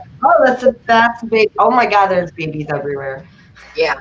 That's why that tank, I don't touch the bottom of it. I just let the mulm sit there because they're tiny and they're black. The pygmy cories are black and they're really, really tiny. And I don't want to suck them up. So I don't vacuum up the bottom in that tank at all. But it paid off because I got my colony is going again. Yeah, I in general don't, like, I'll vacuum up snail and pleco poop, but if it's like mulm or just bits on top of the sand, I'll leave it. That's what this is. It's not really that bad. It's not like a great big thick layer of mulm or anything. It's just like the top of the sand has a black layer. I've definitely had tanks that were like mulm bottomed, but those were some of the tanks where, like my plecos, I didn't know my bristlenose had spawned until one day the like fluffy mulm on the bottom was moving and there was nothing there. I'm like, what? Why is it quivering? Oh my God, there's a baby pleco. There's a baby pleco. Oh, they're everywhere. But I've had good luck just letting the pygmy cories just leave them on their own and they'll colony breed. And the other cory that I've had do that, where I don't mess with the eggs or anything and they just kind of like multiply, is pepper cories. I've had pandas and stairbuys, whatever you say it. I've had both of those where I didn't do anything and I was like, oh, look, babies. Cool. Yeah. Good job. I had a tub set up a couple summers ago and I had gotten 3 small pepper cories and put in there. And when I broke the tub down at the end of the summer, I didn't know what to do with the pepper cories. So I just put them in a plastic tub. And it's only like, it was 3 pepper cories in like about a 7.5, 8 gallon plastic tub with a bunch of Java moss in there. And I just dropped them in there and fed them and didn't even think about them, just do the water changes. And I never even really looked. And one day I decided to clear out some of the moss because it was kind of getting out of hand, And I was doing it while I was doing a water change. And I pulled out 25 like half-grown pepper cories out of that tub, along with the 3 adults that were still in there. No, definitely there are some fish, and not just live bears. There are some fish where you look in the tank one day and you're like, oh my God, you have babies, like a lot of cichlids because they hide them. So what? My black rams. One day I'll notice something's off, and I'm like, what are you doing? Why are you hiding in the corner? What are you doing? Why aren't you begging what's up? And then a couple of days later, I'll see one of them slinking along the bottom real sneaky. And I'm like, what are you doing? And they'll shoot in the back and be like flaring their fins. And I just see all these little babies like doing fish fry equivalent of an army belly crawl to the parent. I'm like, you sneaky bastard. Yeah. But it is funny with cichlids how, because I have a female right now who's a first-time spawner, and she has fry now. So it was her first time laying eggs, tending nest, and she did it for a week and they've hatched. She's a Borelli guy. And the first day they were out, she was way on the bottom. She was keeping them against the sand. Like, if anyone strayed, they get spat back on the sand. But now that she's kind of like figured out, like, okay, this lady came in, she's putting food in here, and she hasn't touched the babies. I think we're cool. She started like bringing them up higher in the water column to feed on things. And I have one female who's spawned for me probably a dozen times now, and she's funny because in the morning when I turn the lights on, she'll literally bring a entire cloud front and center on the glass, being like, "Don't forget I have all these babies for you to feed." Do not forget I have an army here, lady. And she'll beg and do her thing at the front until I drop not just food for her, food small enough for the babies, and then she chills them. She's a very good mama. It's very cute. Nice. I feel like they changed chat. Oh, because I was looking at it in StreamYard. What the?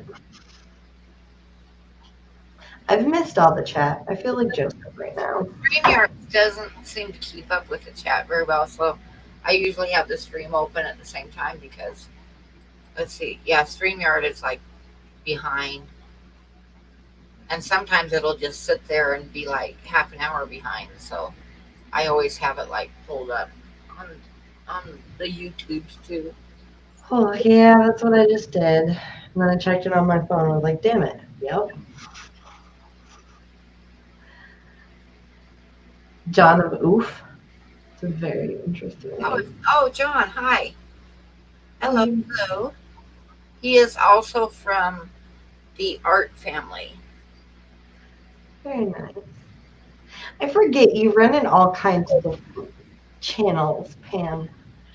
There have been times I popped onto a drama channel late at night. I'm like, what the heck, Pam? Pam is in the chat. I've been to a couple channels before that turned into drama, and it's like we get spoiled with the Fish Fam because the Fish Fam is generally pretty good. I mean, and even when there is drama, we're all just kind of like, yeah, you do your thing over there. I'm gonna look at my tank. Yeah, I had somebody invite me up on the panel one night, and then it turned into a drama thing with everybody fighting, or it's just like, if I just like back out, will anybody notice? I just turned my sound off and didn't say anything. And the next morning I got up and there was like 3 or 4 hate comments on some of my videos. Oh. Where people had followed me over from the drama channel and left little hate messages. I was like, well, yeah, that was fun. Yeah, some of the things those channels talk about, I don't know.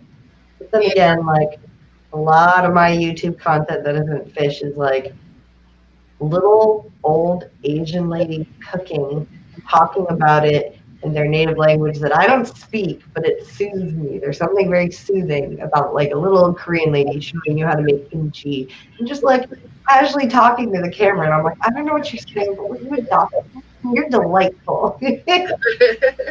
Like that and random animal videos is 95% of what I watch that isn't. Yeah, I go to like some of the art channels because I enjoy watching people do stuff. But if anything ever turns into drama, I back right out. It's like, no, not gonna do this. Yeah. Wow. I appreciate everyone in the chat. When I get off here, I'm gonna have to give Joseph crap because right now he's busy looking at tissue culture things. Yeah, I was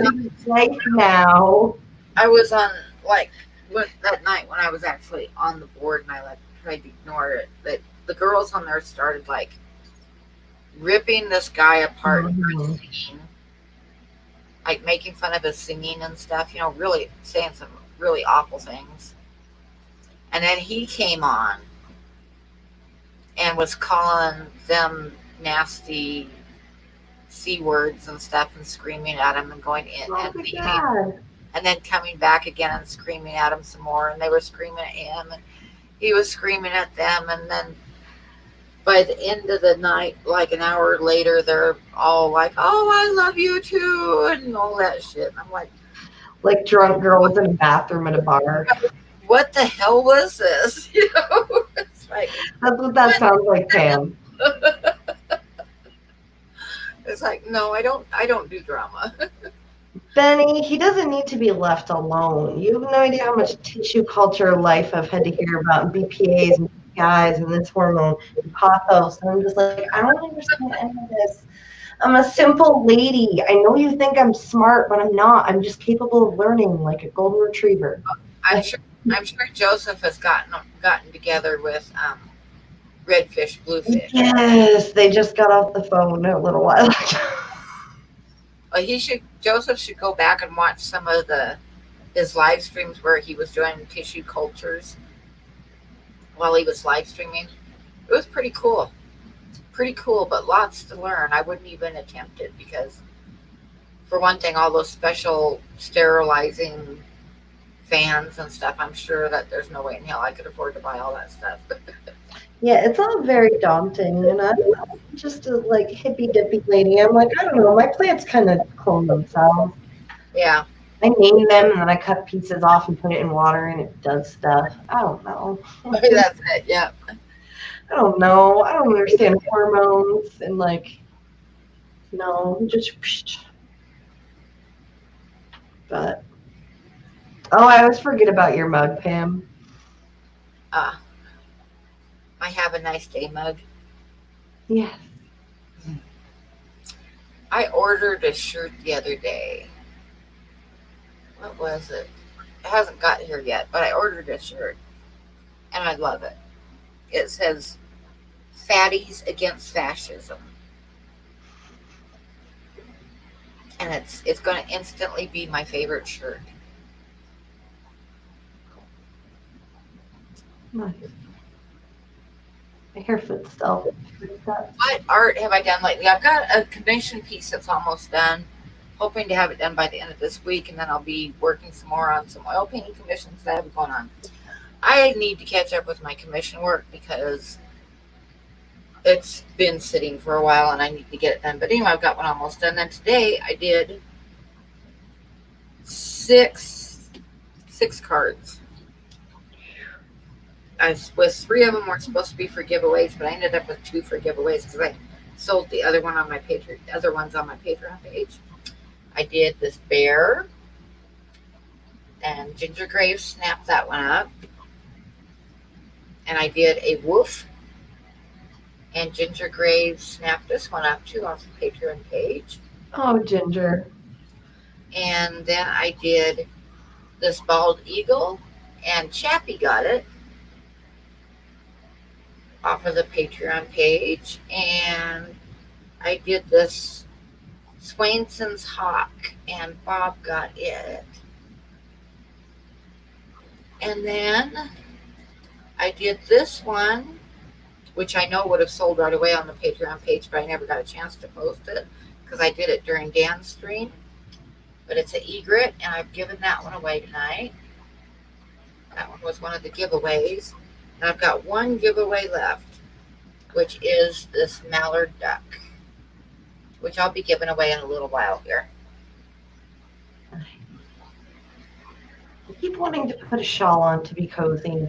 And then I remember, oh yeah, it's almost 90 degrees out, Amber. Wouldn't it be too late?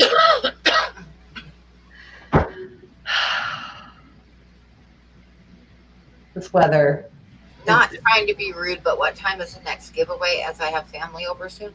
You know what? I can go ahead and give the last one away now because I don't have to wait till the end of the stream to do it. So let me go ahead and write down a number, and we'll do the second giveaway right now. And that way anybody that has to go to bed or anything can have a chance to win. The last giveaway is Mallard here.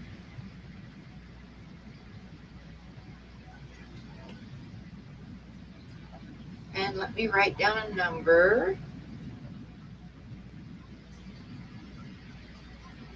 Quick, think of a number. Oh, what number do I?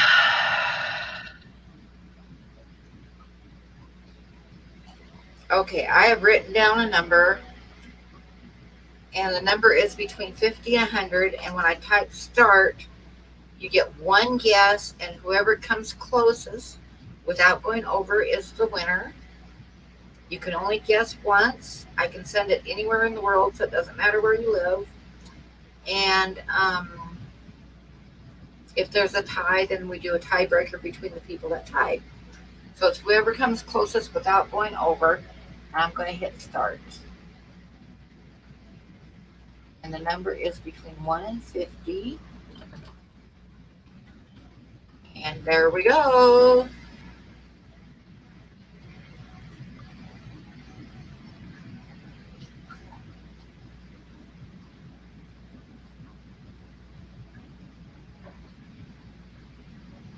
Oh, I boo-booed. No, we got to start over again. Everybody stop. Stop. The number's not between 1 and 50. It's between 50 and 100. Oops. I boo-booed. Everybody's guessing like way off. And I was like, oh, it's my fault. Okay, everybody start over again.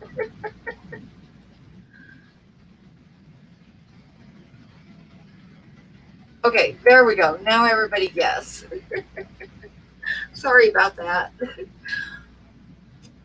Oops.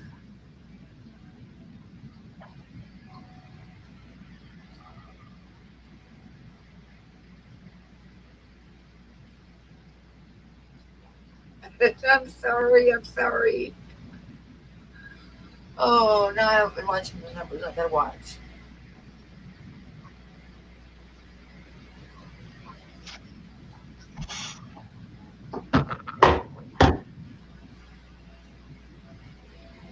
Yep, you just get one guess.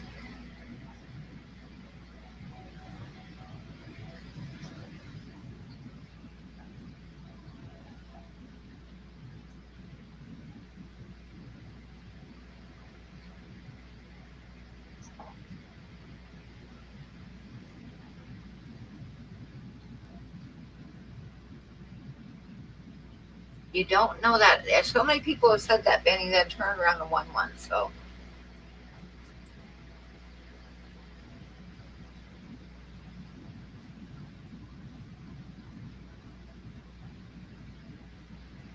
is everybody done?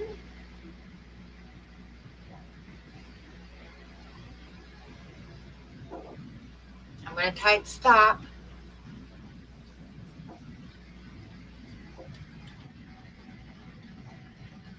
Okay, so the number that I wrote down is number 80. And I got to scroll back up. I saw Miles get 79, and I'm not sure if anybody else got 79 or whatever. So let's go back up and look. We have Miles got 79. Mm-hmm.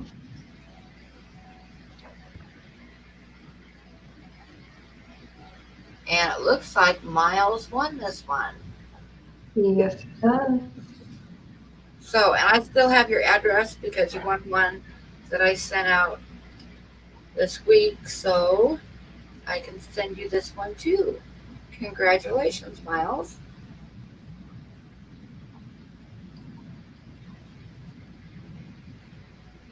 I need to get the tanks behind me set up and ready for spawning. So I find myself struggling with my ability to be in the middle of something and go, oh, I should move this object to where it goes. And I'll go to move that object. And as I'm moving that object, I'll be like, oh my God, there's this other thing. It's a series of me doing things and accomplishing tiny tasks. And then eventually getting back to my project 2 hours later. What was I doing with this again? I have no idea what I was doing with this again. Ooh, a little distraction. I feel like my time management could be a lot better than it is. So what are you going to do with all those empty tanks? Better breeding. And then right where this thing is going to be 20 long. So these are all 10s. I have 12 10s, and they're going to be used as spawn tanks. And then I'm going to have 4 divided 20s for my breeders, and then another 4 20s for growing out females, because once you jar males, you can usually keep females together for a while. Yeah. So GRB Aquatics, it is a big koi. Got a picture behind me. Let me see if I can like angle this up. I don't know if you guys can see it better now. I can't see. There's a delay from my screen. Let me go into StreamYard. There it is. Betta exhibition. Nothing better than a betta. It was the Dennerley Betta booth like backdrop at an aquatic experience a few years back. And when they were breaking down the display, Chris Lukop, he gave it originally to Taylor from Simply Better, but her husband saw it in a live stream and was like, oh, hell no. Give it to me, and I was like, oh, it's amazing. No, that rode in my car from Jersey to Chicago to the Canadian border because Google Maps is not my friend. And Pam, I was so tired, and it's like, you should take the bridge to Ontario. And I'm like, I only have my driver's license with me, and that's not enough to get through Canada.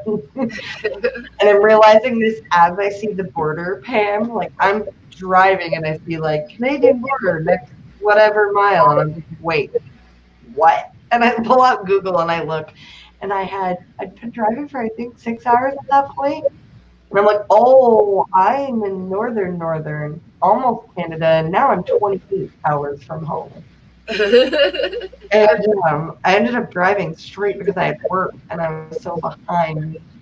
And I kept chugging energy drinks, and by the time I was done, I laid down when I got home, and all I could hear was my heart beating in my ears. And when I counted, I had 22 Red Bulls. Oh my God. In like a 30-hour period, and I was like, I think I'm dying. I called my mom, I'm home, but I'm pretty sure I'm dying. Road maps can lead you astray. I remember I was going up to northern Montana to see my son, and they'd lived in this little tiny town on the reservation. I'd never been up there before. So I did the Google Maps thing and printed it out and stuff. And it had me turn onto this gravel road, off the main highway onto this gravel road, right? I'm going, well, okay, I've never been to this little town before. It could be off on this gravel road. And after a while, the gravel road turned into a dirt road. And I called my son, and I'm like, is this right? And he's like, where are you? You should have been here by now. And I was like, well, Google Maps had me turn on this road. And he's like, I don't know what road that is. And he says, what have you passed? And I said, well, there was a beer bottle in the middle of the road a little while back. And there was a little bit of water off to one side of the road with an eagle circling around it. That's about it. And he's like, oh my God, you're out in the middle of nowhere. It's going to take you like 2 days to get here from there. He said, turn around and go back and get back on the main road. Which state was this again?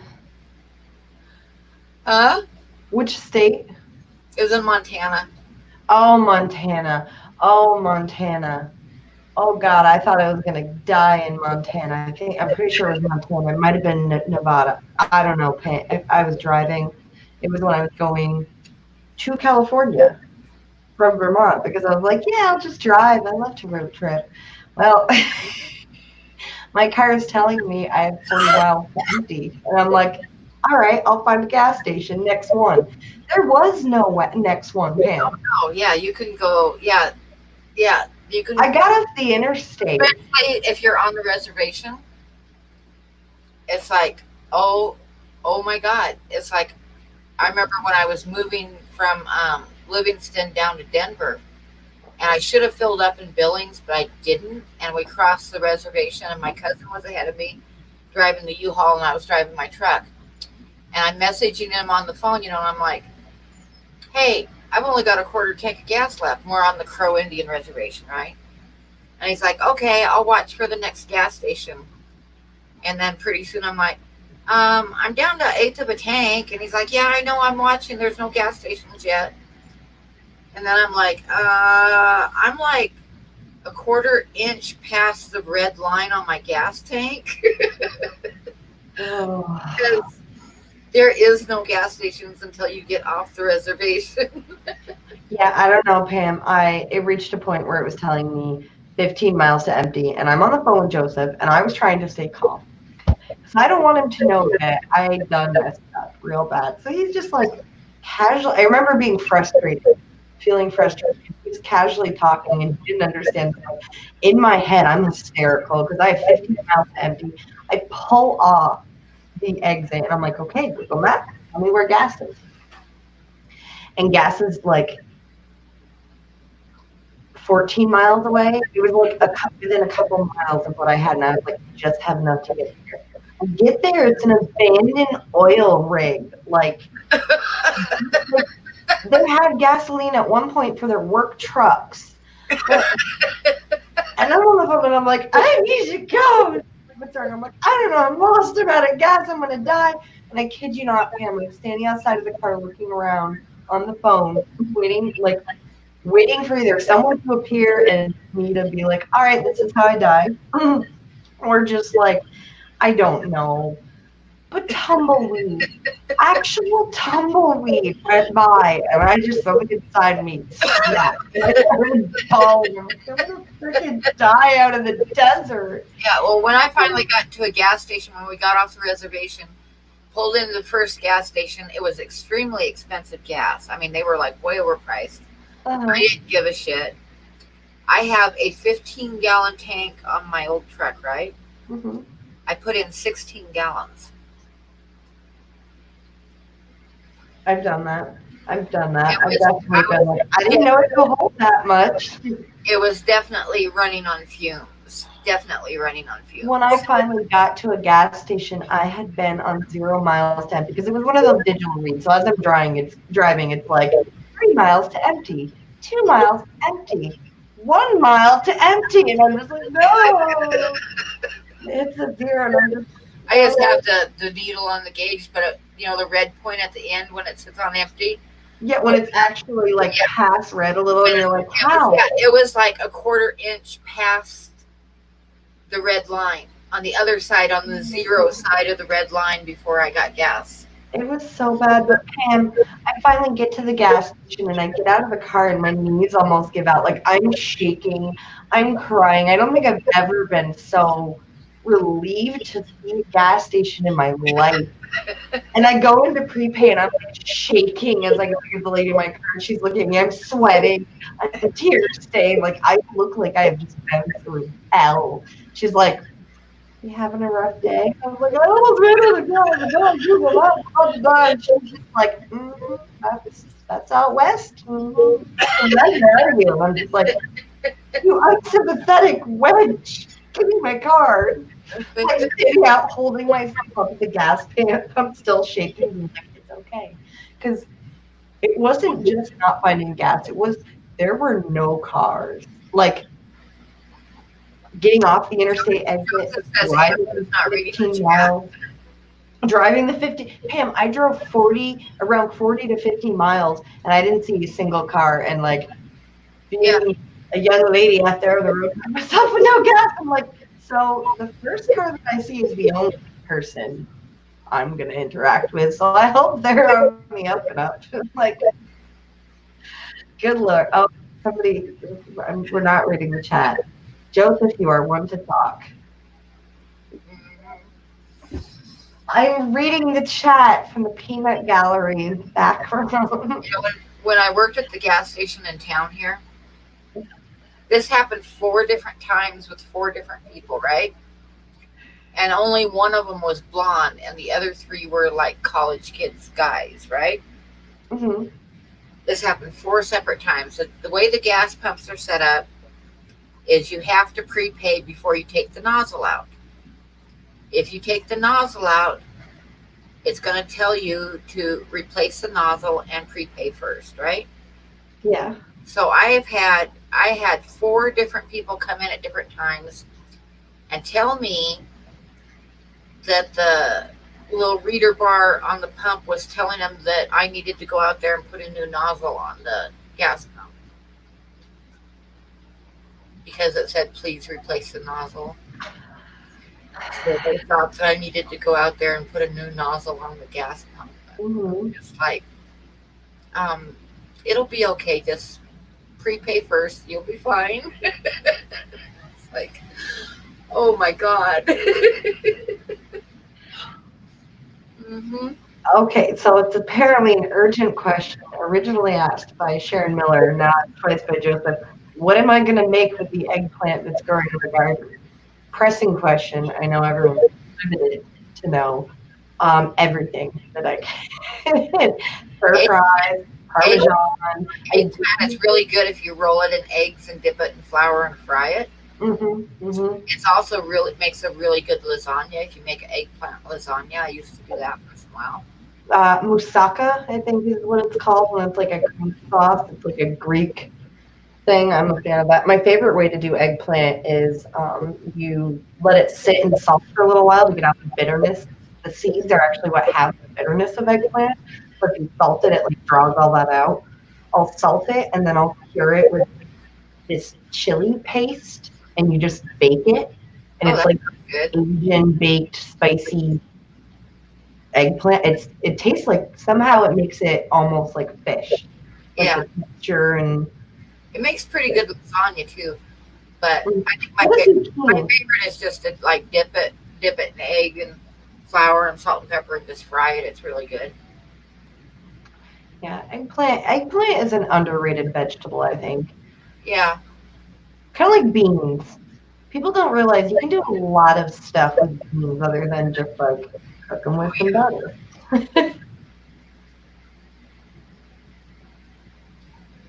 Oh no! Lately, the garden's doing so well. I'm so excited about it. I so far no bugs because I mulched and I've been like weeding really well. But I think at some point I'm gonna have to get some neem oil because I saw a squash beetle the other day and I was like, no, oh no. The two best tips that I can give you from years and years of experience gardening. Okay. Yep. You want tips? Yes. 2 tips that genuinely, truly work. Number 1 is wood ash, like from a fireplace. Okay. You put it around your root crops like onions and radishes, carrots, and that kind of stuff. Like on radishes, you wait till they start to get their second set of leaves, and then you put it around the base of the plant, right?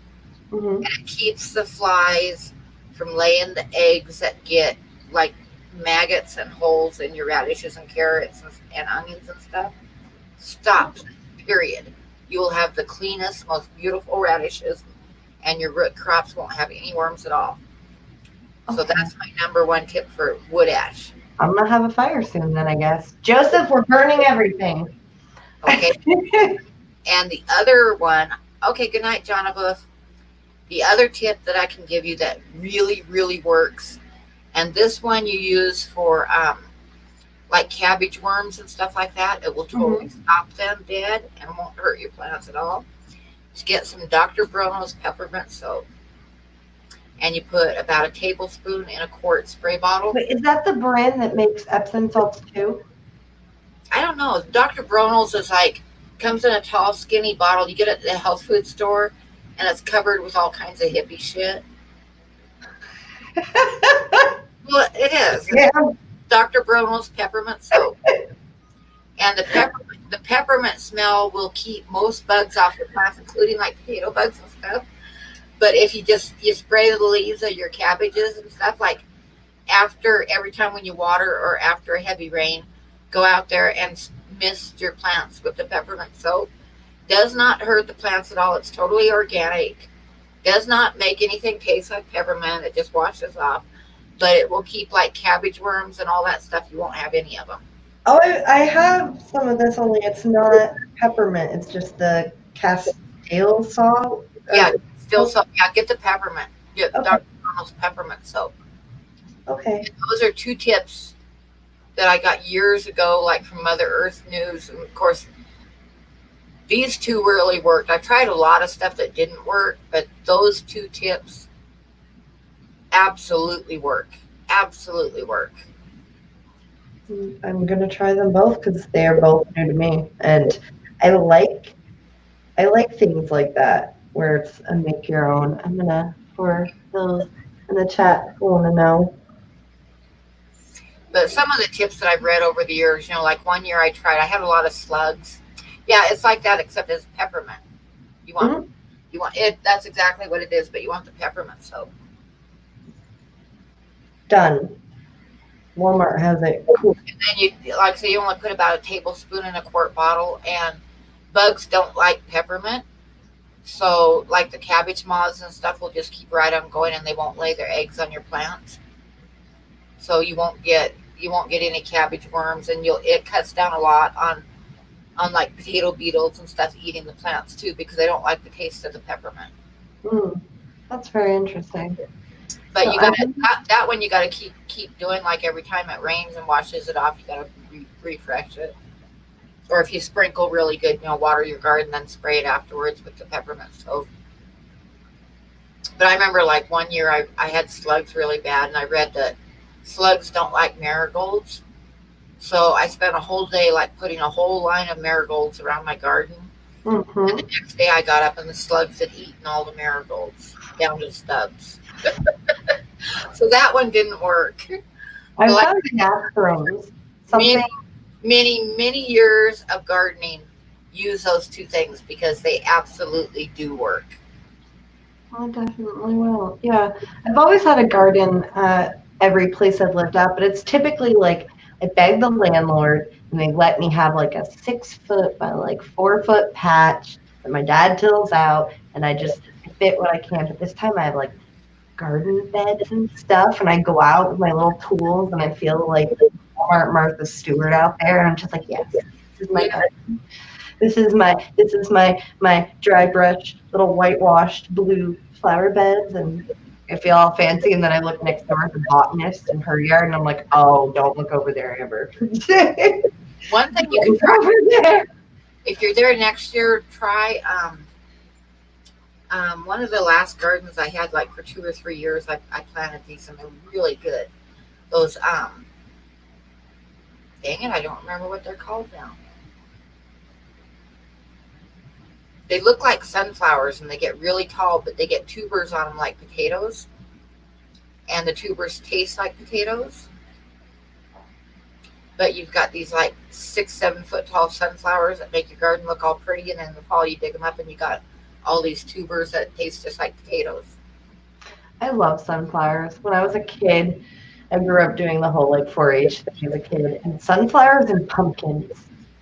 Yeah, pumpkins really good. Sunflowers and my pumpkins always won me ribbons at 4-H. And when we were planting the garden, the little kid in me was just like, "We have jack-o'-lantern." So we have like 3 sugar pumpkin plants, and the rest are like big moon. And I used to just toss pumpkin seeds in the compost pile and let them grow in the compost pile. And I like pumpkins because they cannot be controlled. You just need to pick a spot in your yard that you're not going to use. Yep. The grass is going to get killed. You can't walk there anymore. Forget about mowing. It's the pumpkin patch. Yeah. That's why I say compost piles work real well for them. I think that's what I like about pothos too. The fact that it's like, no, I'm going to grow and I'm going to take over and you're going to let me. Kind of like my cucumbers have started fighting my eggplants in the box for space, and I just gently sweep them to the side, and I'm like, I know tomorrow you're going to be back and 3 times bigger, but it's fine. I respect you for it. No, I'm excited to have real gardens and space to have more than like, not that you need more than that, but like more than 3 zucchini plants and like actual tomato plants with cages instead of just sticking them in the little corners of the garden and being like, I hope you make it. I'll give you a stake and some string. Oh, that's what they are. They're Jerusalem artichokes. Jerusalem artichokes. Yes. And they look like a great big sunflower, but they get nice tubers on them that taste a lot like potatoes. The only thing is they're healthier than potatoes. They aren't as starchy, but they also won't store quite as well. So when if you get a bunch of them, you want to like keep them in the fridge or something. But the other thing about them that I'll warn you is you want to put them like in a contained bed. because you'll never get every speck of tuber, and you'll have them everywhere the next year. Sounds like rhubarb. They need to be in a contained bed because they will spread. If you have them like in a regular garden, then the next year you'll have them in the path and between beds and into the next bed and all that stuff because they will spread. But if you have like a railroad tie type of bed, that can kind of contain them from spreading, then they're perfect. So my uncle for a while was married to a very unpleasant woman. And when they separated, he ripped up her gardens, tilled everything, threw down sod, and was like, F it. Rhubarb and asparagus will not be trifled. Hard in the spring, yes. Like, no, we're going to grow. You can keep cutting us back, but it's only helping our plant. Because he will. He'll go out and he'll hack everything back. Within a couple days, he has asparagus this tall everywhere. I'm like, oh, God. The one place I lived in Eastern Washington, one whole side of the yard was raspberries. And it was such a tangled up mess, and it caught like we were by the highway, and it would catch garbage, like litter and stuff get all over in the raspberry bushes. And the raspberries were small anyway, so one year we decided to get rid of them. And we cut them all the way down to the ground and piled up all the old stalks and stuff and burned them. Like right there, just burned the whole thing. The next year they came back. But the raspberries were huge and delicious. Because when you do that, we started doing that like every 2 years. We'd just cut them all back and burn them, and they loved it. They absolutely loved it. My dad, growing up, we have there's this it's a horse field, but in the top right corner there's this blackberry patch, and over the years, every time he saw a raspberry bush, my dad would pick it up, bring it down, put it in a patch, and let the blackberries go. And every 2 years, he burns it all to the ground, and it comes back even more amazing.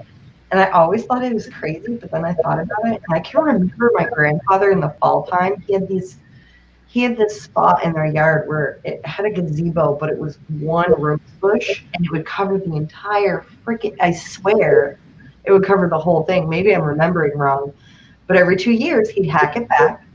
And then he'd burn the roots. And I remember it because every year my grandmother would be out in the yard with the garden hose being like, Ray, this is going to be the time. And it's going to go up like a stack of hay. And like, fine. The flames are like literally hitting the sides of the gazebo. And he's like, it's fine. It's adding character to the wood. She's like, God damn it, Ray. My ex-husband was such a dumbass. When he burnt the raspberry bushes the first time, he asked me if he could use my brand new pair of clippers that I had just bought, right? And I said, yes, you can use them, but please make sure you take care of them because he had a real bad habit of just leaving stuff laying out in the yard. I said, don't leave them laying in the yard. Bring them back in the house, please. So, he got all done burning the raspberry bushes to the ground. And I'm like, where's my clippers? Oh, no. Yeah, they were in the burn pile. The handles were burned off and everything. Oh. Yeah, he ruined my brand new pair of clippers. And the other thing that he did that same year was he was cutting up pallets, like to make a pin because he was getting some hogs. So he was making a pin out of pallet wood, right? So he was cutting that. He had a electric saw out there, and he was cutting the pallets up. Mm-hmm. Well, he had this brilliant idea, I guess, because what he did, so he didn't have to bend over, was he took the pallets and put them on top of the wheelbarrow, and then he cut them up, right? He fucking cut the handle off of my brand new shovel. Oh my God. That was in the wheelbarrow. Instead of moving my shovel out of the wheelbarrow, he left my brand new shovel in the wheelbarrow and cut the frickin' handle off of it. Yeah. I mean, yeah. That's the kind of thing where you really have to question. Like, for me, it was cast iron. A cast iron Dutch oven. And I'd come into the kitchen, and there'd be just water soaking in it. And I'm like, You don't understand. You don't understand what you're doing to my pan and what I'm going to do to you with my pan as a result. Oh God. Yeah. Or roommates, I must say, roommates kitchen items like nice cutting boards, nice knives, friggin' non-stick pans. Pam, I've never had a roommate that understood you can't use a fork with a non-stick pan to cook. Yeah. Like, I have a full set of non-stick appropriate things, and I'm like, please utilize these. And they're like, no, I'm gonna scramble and fry my egg in the pan with my fork. With a fork. Yeah. I'm like, you see those black bits in your egg? That's my pan. Thank you. Yep. Ugh. Oh God. People. I need longer lockers. I'm very upset. So there's a lilac bush on the side of the house that's tall enough. The top is like level with the second floor windows. Yep. I think if I could get along with. And Livingston had one on each side of the back door, and they were like trees. They had like these huge trunks that went up, and they were really awesome. Joseph, I'm not talking. Hang on, Pam. Joseph, I'm not talking about you. I've never caught you using my non-stick with a fork or leaving water in the cast iron. Is this something you do? Do we need to talk about this? I was not talking about you, sir. I'm sorry to interrupt him, but I'm like, hang on. You, to my knowledge, you don't do them. Yeah. Oh, one of the funniest things that happened, and I told this story a couple weeks ago, so for the people that were in here, I apologize for retelling the story. But my mother came to visit, and I had goats. And when baby goats are born, you take these little things called lacerator bands, and you have a little tool that like stretches them out, and you put them around their nuts and then release it, and it like pinches the circulation off to their nuts, and it's a way to castrate them without having to do any cutting because they just dry up and fall off, right?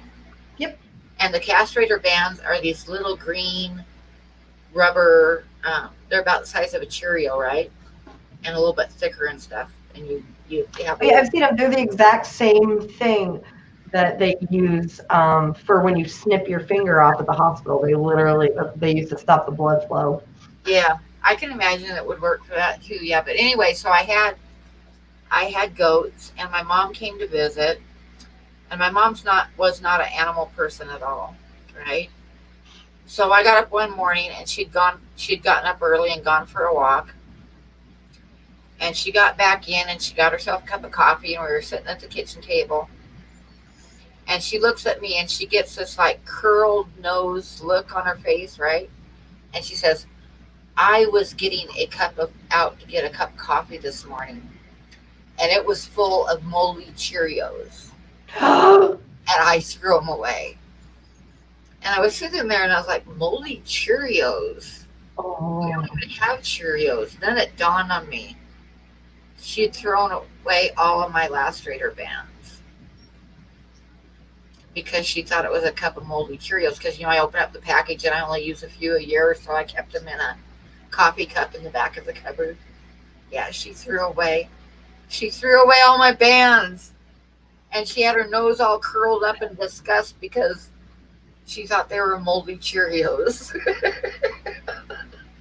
So I grew up across the street from a horse farm. It was a Lippet Morgan breeding farm, and they gave riding lessons, and I helped out. And every year there'd be yearling colts that would have to be castrated. And the tool that we utilized was very similar to like a straightening iron. You would clamp on the appropriate area of skin, count a certain amount of time, twist, and like do a pulling motion, and it kind of fall off. My boyfriend in high school was not impressed with my prowess and my ability to do this. He came with me to the stable one weekend, and it reached a point where Jory, the lady, it was Scott and Jory, we're the couple on the place, and Jory comes up to me, she's like, gotta get him out of here. I'm like, why? She's like, you see he's green around the gills and he looks like he's gonna pass out. And I look over and he's like supporting himself on the wall, like trying not to look. I told him like, "Hey, you okay?" And he's like, "All I can smell is flesh. All I can smell is flesh." He was really traumatized by it. And I went to me and I'm like, "Hold on, it's staring at my hands." I'm like, "What's going on?" He's like, "Now that I know what those hands are capable of, I just can't look at you the same way." I'm like, "What? Are you for real?" He's just like, "I don't know. It's very traumatizing." I'm like, seriously. And in my crazy mind, Pam, I'm like, "Oh, I'm such a badass. Look at me. I'm so good at my job." And he's just over there like, "Holy crap." Don't piss her off. Oh my God. We broke up like 3 days. He was so weirded out by it because I was like, "This is what you do in farm life." Snip, snip, snip. Like, you just clamp and you count. When you see a little smoke come out, that's how you know. I used to help the neighbors with their branding every year. Then they'd always give me like a gallon jar full of Rocky Mountain oysters. Oh my God, those were so good. I can't. It's the pop. It's that snap pop when you bite. Maybe it was the way they were cooked that time I tried them. But Must have been because mine never popped. I cooked them really slow, and they were just like little tender balls of meat. that's exactly what they were, Pam. That's actually what they were. Yeah. I had a girlfriend that was my horseshoer, and his wife were coming over for dinner, and I had those Rocky Mountain oysters, right? So I rolled them in flour and I put them in one of those electric frying pans with the lid and the little whole thing on the top, right? So I had that, Oh God. in that. And she came in and she's like, "Oh, what are you cooking?" And she walks over to Pam. I'm just like, "No, don't pick it up." And she like lifted the lid and she looked and she's like, "What is that, Pam?" And I was like, "Swedish meatballs." What is that, Pam? She was like, "I don't think so." Oh, Thanks. Yes, the one time I tried them, my uncle prepared them wait, and had me tell me about this before. told me what it was. Now you got Joseph worried. He says, "Wait." You know, I grew up on a horse farm. That's part of it. Yeah. Just like Pam, every May and June, like you have to help out with foaling, which means at some point you're going to be up to your armpit in a horse, just in a horse, like reaching, trying to feel your muzzle, like, okay, turn your damn head so you're not going to die in there.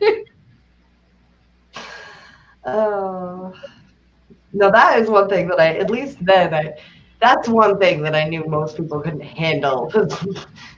Like the miracle horse, assisted horse, where you're just like, if somebody move the tail, I need to get my other arm in there. There's no time for a glove. It's fine. Where's the Vaseline? Just hurry. Yeah. God. That's not a job I ever want to do again. Like, you not live till you've had your arm wet all the way up to the shoulder inside a horse. And then the thing is, like, all my friends would be like, "Oh, you get to play with foals. It's magical." I'm like, "Yeah, but do you know how they come into this world? It's not pretty. It's really horrifying. It's similar to low tide at any public beach." Like, Joseph said, "Wait, you did not tell me about this before." And then Bob says, "Joseph, it's not like an icebreaker on a first date."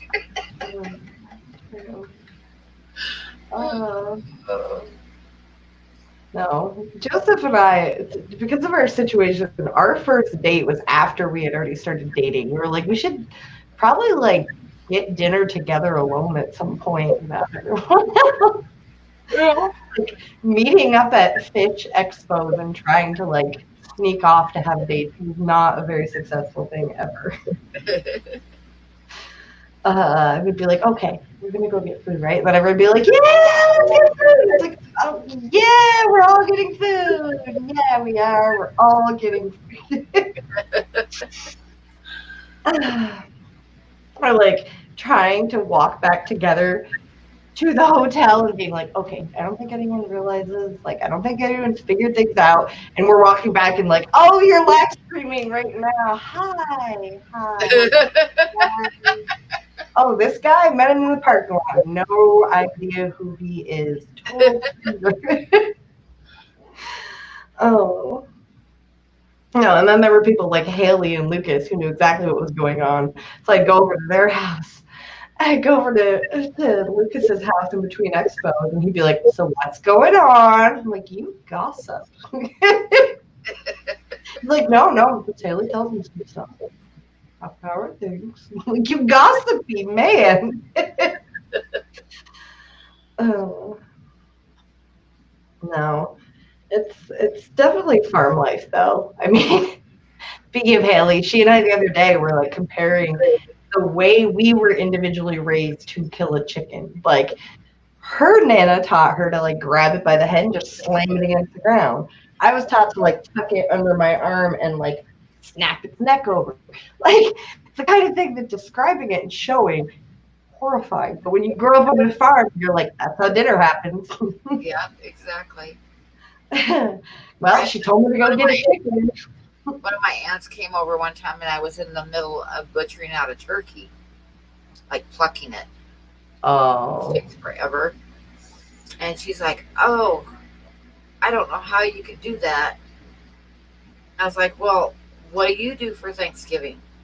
She's like, well, I go buy it at the store. I'm like, and you think it just grows inside the plastic wrap? You know?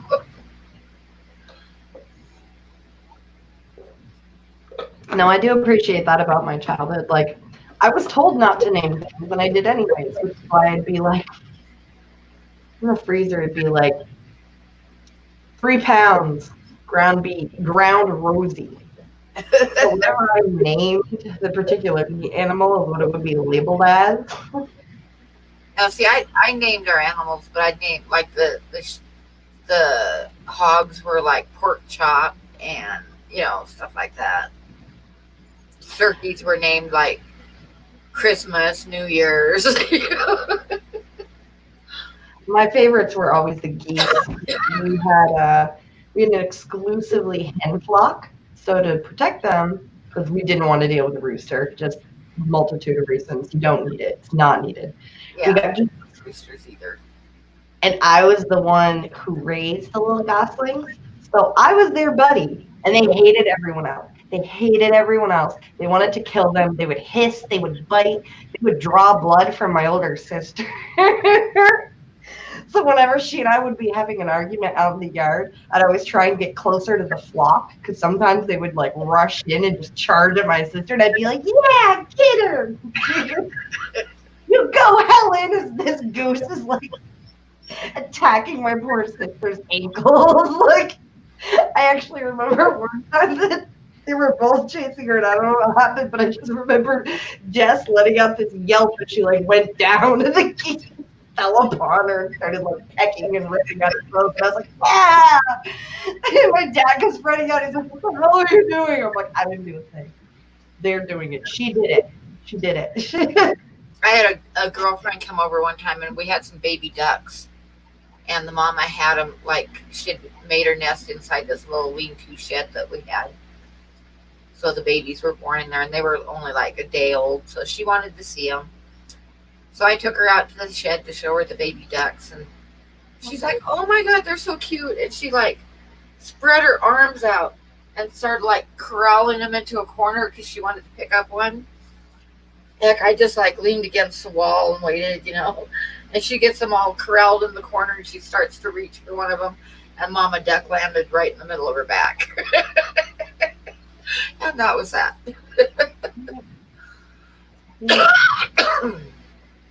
No, I remember collecting eggs when all the hens were broody as a kid. And I'd go in wearing the gloves from working the wood stove and be like, all right, let's do this.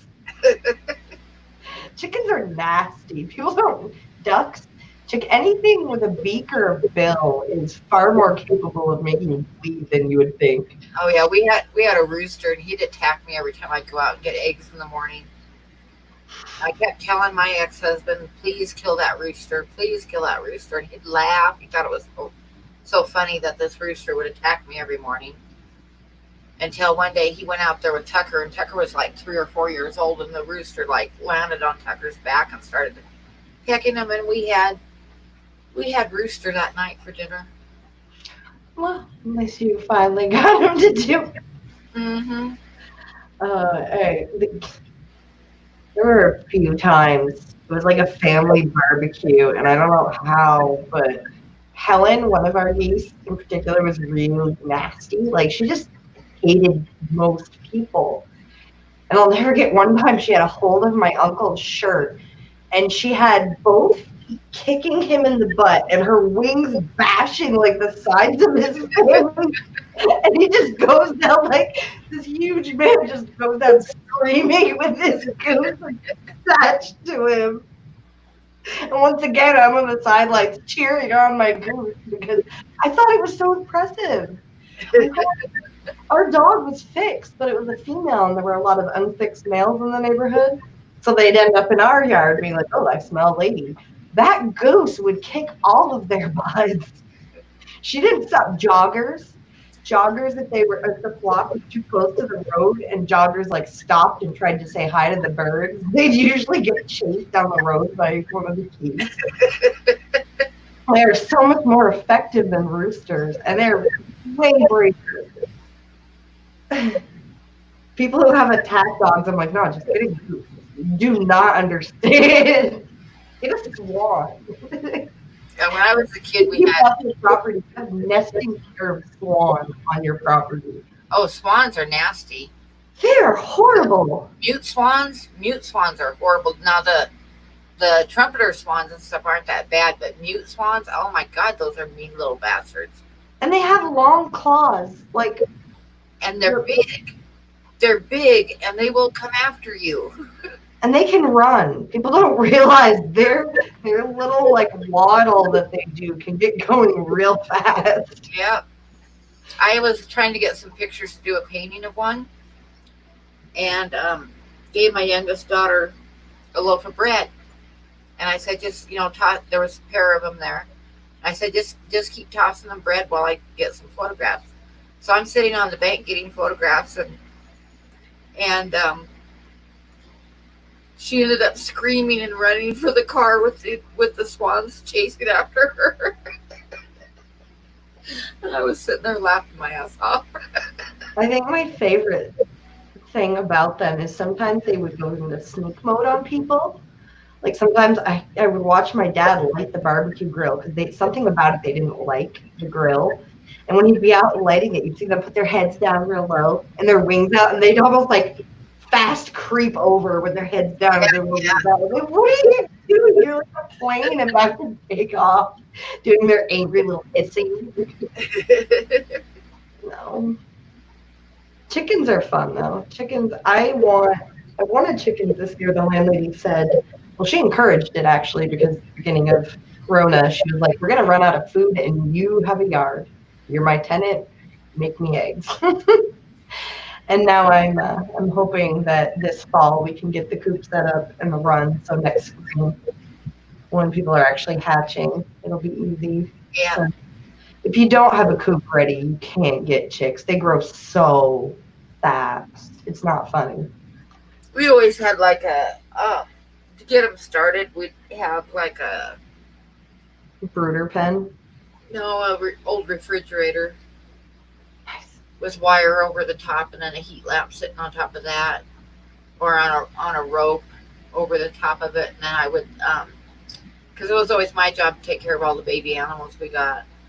So I'd go out like every 2 or 3 hours and make sure their water was unplugged and like had a thermometer sitting in the bottom, and I'd raise or lower the heat lamp depending upon what the temperature was. Done that so many times. Mm-hmm. We used to use a kiddie pool, and once they were big enough to actually crawl out of the kiddie pool or pop out, we were like, all right, you can go out in the limited run in the coop. Yeah, we had a coop too, but we always started them in the refrigerator to like keep them in one place and keep them warm at night, especially.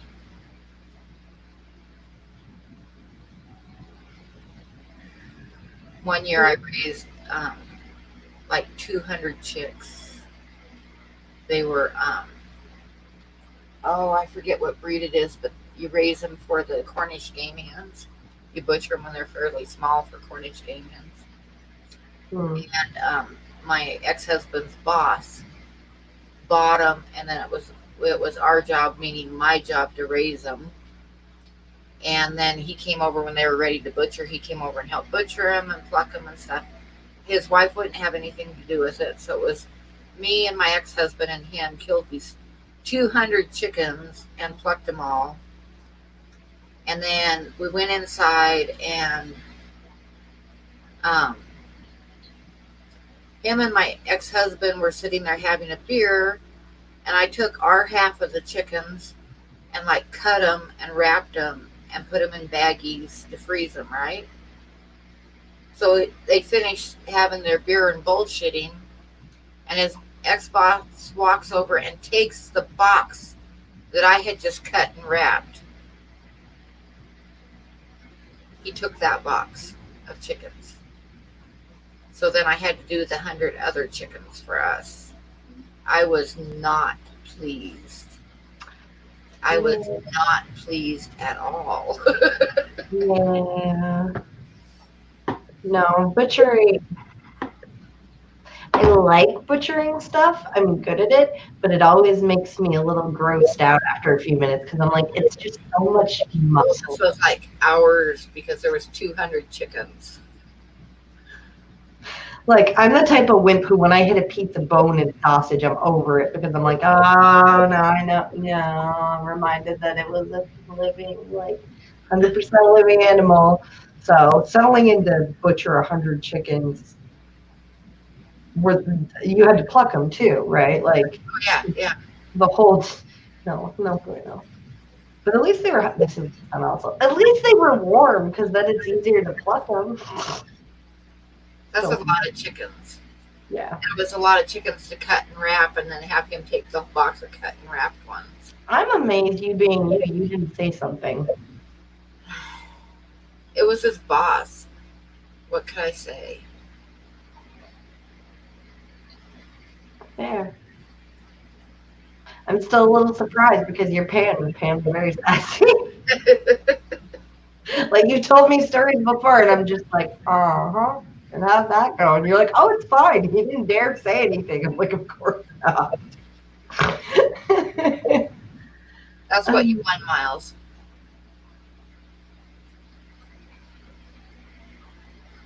Tip of the day, don't put, oh, Priscilla, no. She dropped her phone in a bucket of water. That kind of sucks. At least it sounds like she did. I did that one Thanksgiving. I was making Thanksgiving dinner, and my son called and was talking to me about what time dinner was going to be ready and all that stuff.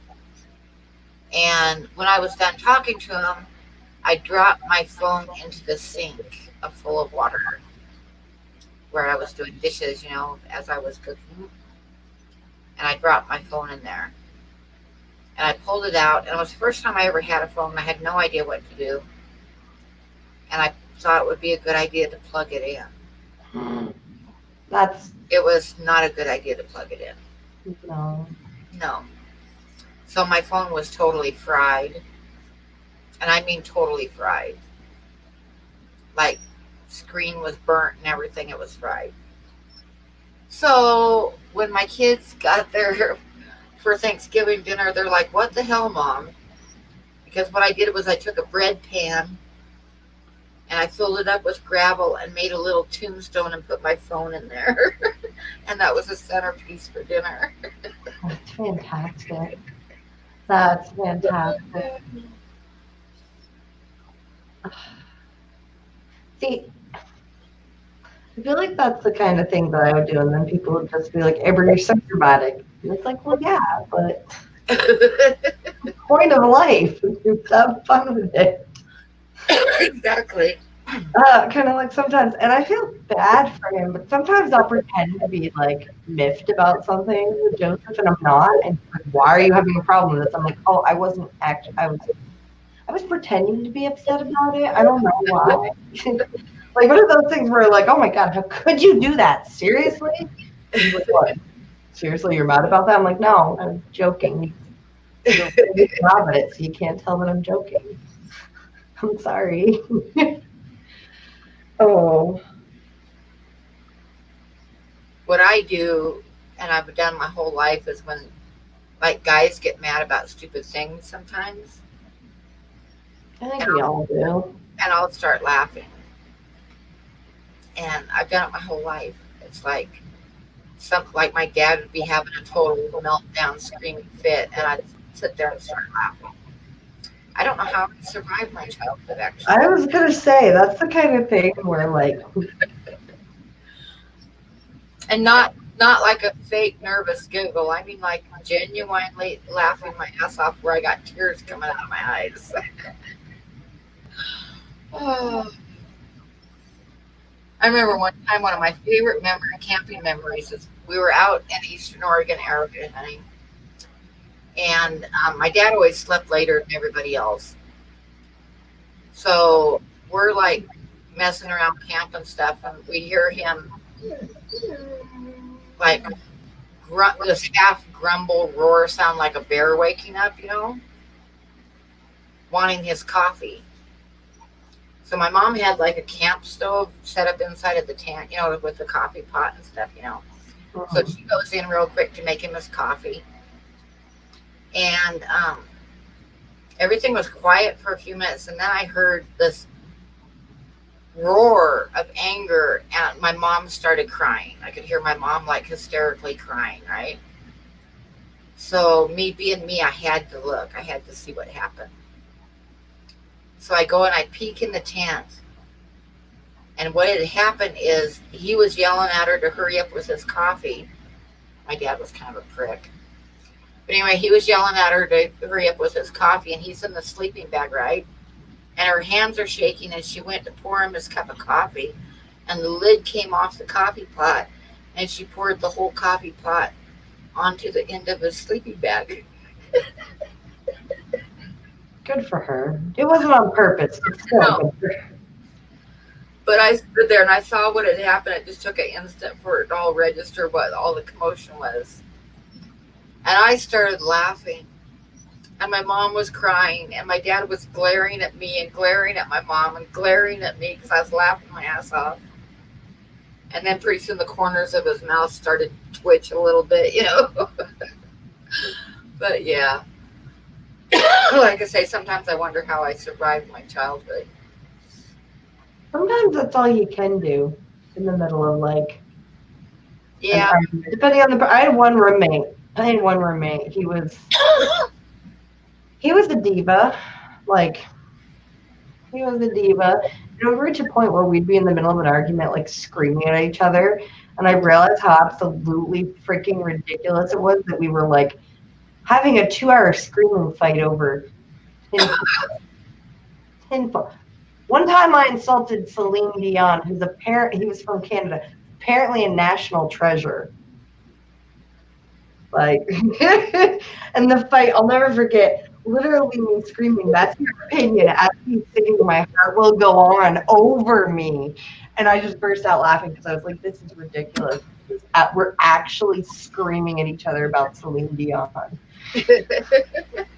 We're actually having a fight about Celine Dion. Have there been moments with Joseph where I'm like, we're legitimately in a fight because I feel so strongly about substrate?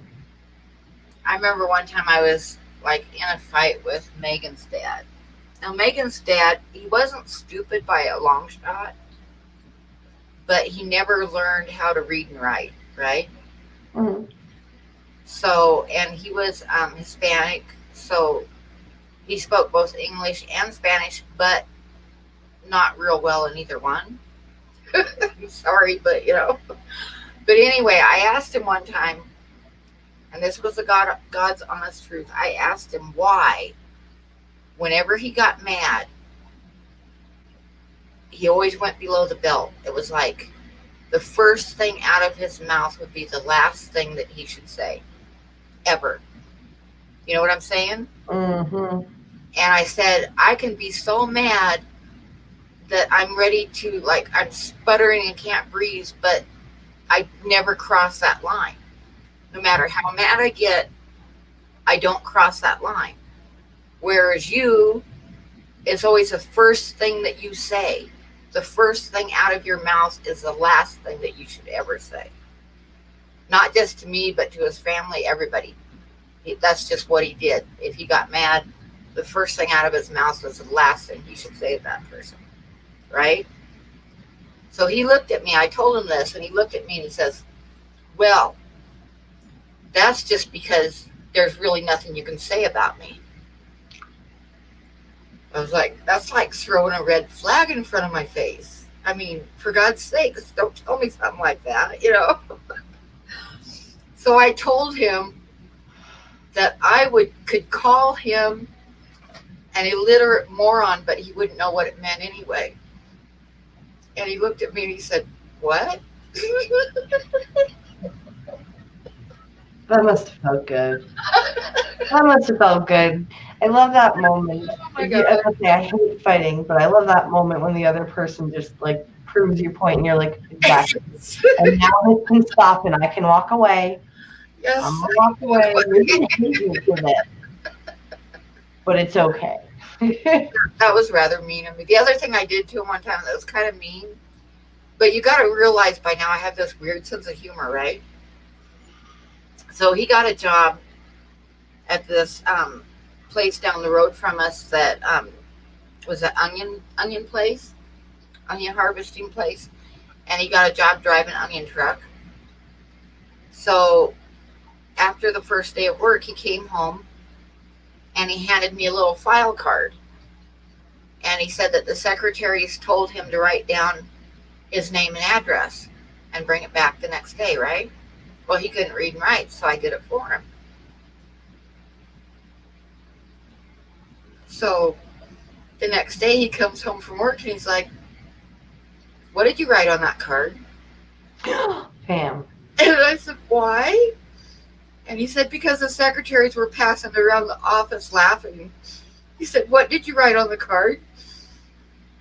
I just wrote, hi, my name is Al. If lost, please return me to. And then I put our address on it. You gave them the crucial information. Yes, I did. Pam, oh my gosh. Pam, I would love to hear some of the stories I'm sure you have about your kid teachers in school and how you managed. That was kind of mean of me, wasn't it? I mean, I don't think it's going to make me look very good, but not right. I don't. Was it? That's funny. That is funny. What did you say? They were passing the note around. I got Oh, I can have a mean streak. Most of the time when I laugh, I'm laughing at myself, but every once in a while I do something like that. I mean, to be fair, that's the kind of thing that I respect, but I'm not smart enough to think of it in the moment. I'm like, oh, I would do that too, but I'm not that clever, so. It's funny though. No, I just do that thing where you're like, oh, really? We're going to fight right now? I'm going on Aquabid. You know what? Like when my oldest daughter was in kindergarten, she actually told me this traumatized her for years. But she was in kindergarten and she came home. She told me she was supposed to bring a couple toys to school for show and tell. So I picked out the toys for her to take to school. And, yeah, there were toys that I'd helped her name. And one of them was a duck, a stuffed duck. Mm-hmm. and its name was Fup. Fup Duck. And the other one was Jurassic Dragon. That's good. I had a little stuffed cow as a child that my grandfather named Sirloin, and I didn't understand why. Then as an adult, I was like, well, that's why. Thanks. She was traumatized. She was fine. She was fine. And built the character.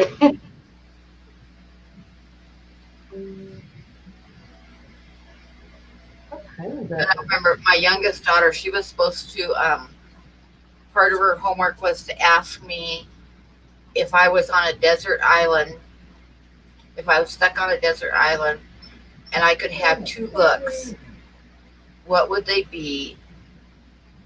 Right? So I told her that the first book would be one of those little wildlife books that identifies animals, you know, what kind of animals they are. Mm. And the other book would be the Roadkill Cookbook. I thought that was fine. Yeah. I mean, it's smart for sure. Definitely smart. I don't. Hi, Ollie. I'm to the point where my brain's like, I don't even know what you're doing to me, Amber, but I don't like you. I was up till like 2:30 last night, water changing the world downstairs. It's like 2 in the morning, Pam, and I keep hearing what I think is Joseph on the stairs and looking over, he's not there. And it reached a point where I'm literally polishing the glass because I want it to look nice. And I'm like, well, it's just me, the ghost, and my craziness. This is great. Hey, Jesse.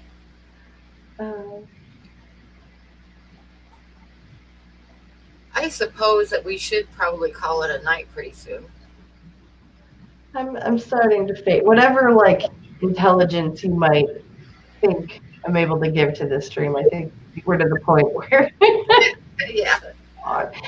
Chloe and I like to make a joke that there's a point in the road trip where you get a little delirious and everyone gets to know each other real well because you start like telling stories that you should not. Yeah.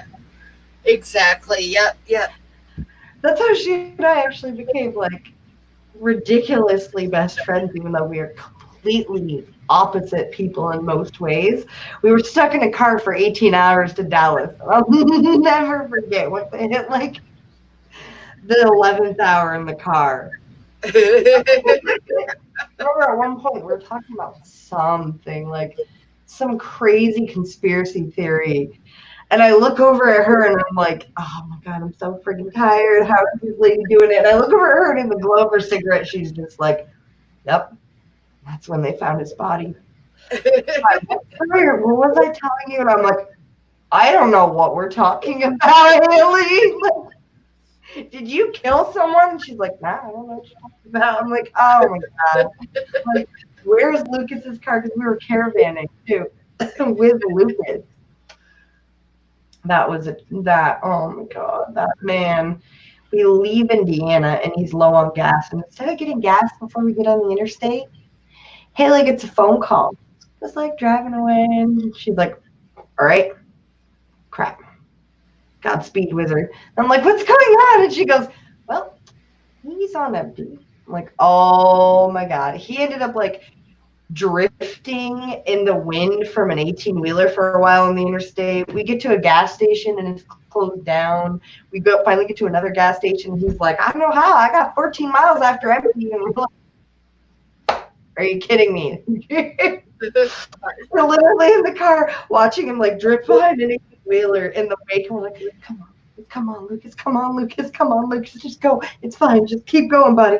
Like the most stressful trip. I had like 30 pounds of his rocks in my car. I kept being like, I don't understand why there's a get up and go right now in my car. Yeah. Oh my God. Yeah. And then we get there after the 18-hour trip. And I'm like, yes, Yes, yes. And I was all excited because I'm like, I get to see Joseph. I hadn't showered in like a full day. And I show up, I'm like, I'm going to shower and look all nice. Nope, couldn't check into the hotel for 3 hours. So I was like, God, Oh God. I was miserable. Reached a point where Lucas was like, please, just go find a shower. I'm like, I can't. They won't let me into the room, Lucas. And like he's looking around. I'm like, you're not finding me one. Like I needed a shower so bad. Especially after driving. Oh my God, you get so sweaty. For me, I can drive a really, really long stretch, but when I'm done, I need a shower Yes. or I'm not okay because I can smell me. I can feel the sticky. Not good. Joseph, I never have a voice at any of these expos because I drive straight. And when I'm not driving straight, I'm like, well, I've been on the road for 18 hours. I should stop at this rest stop and crawl in the back seat for an hour. Oh. Well, it must be almost 2 o'clock in the morning there. It is. It's almost midnight here. Oh. So I think we're going to shut it down and call it a night. Yeah. So good night, everybody. And thank you for coming in and listening to us ramble.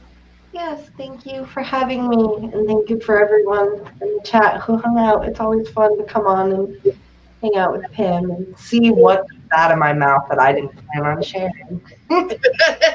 Exactly. I'm very good at that, Pam. You should have a talk show, Late Nights with Punchie. Well, okay, guys. Everybody have a good night. Thank you, Amber. Thank you, everybody.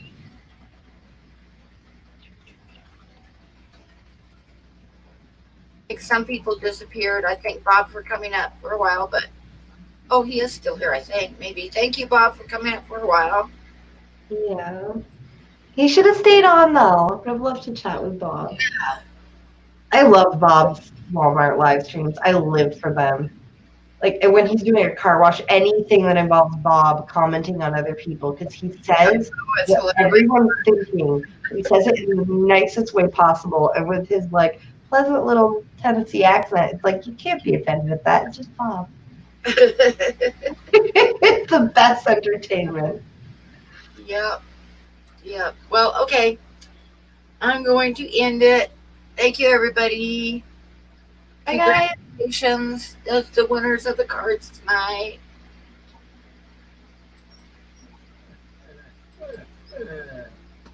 Oh, he wants a cookie.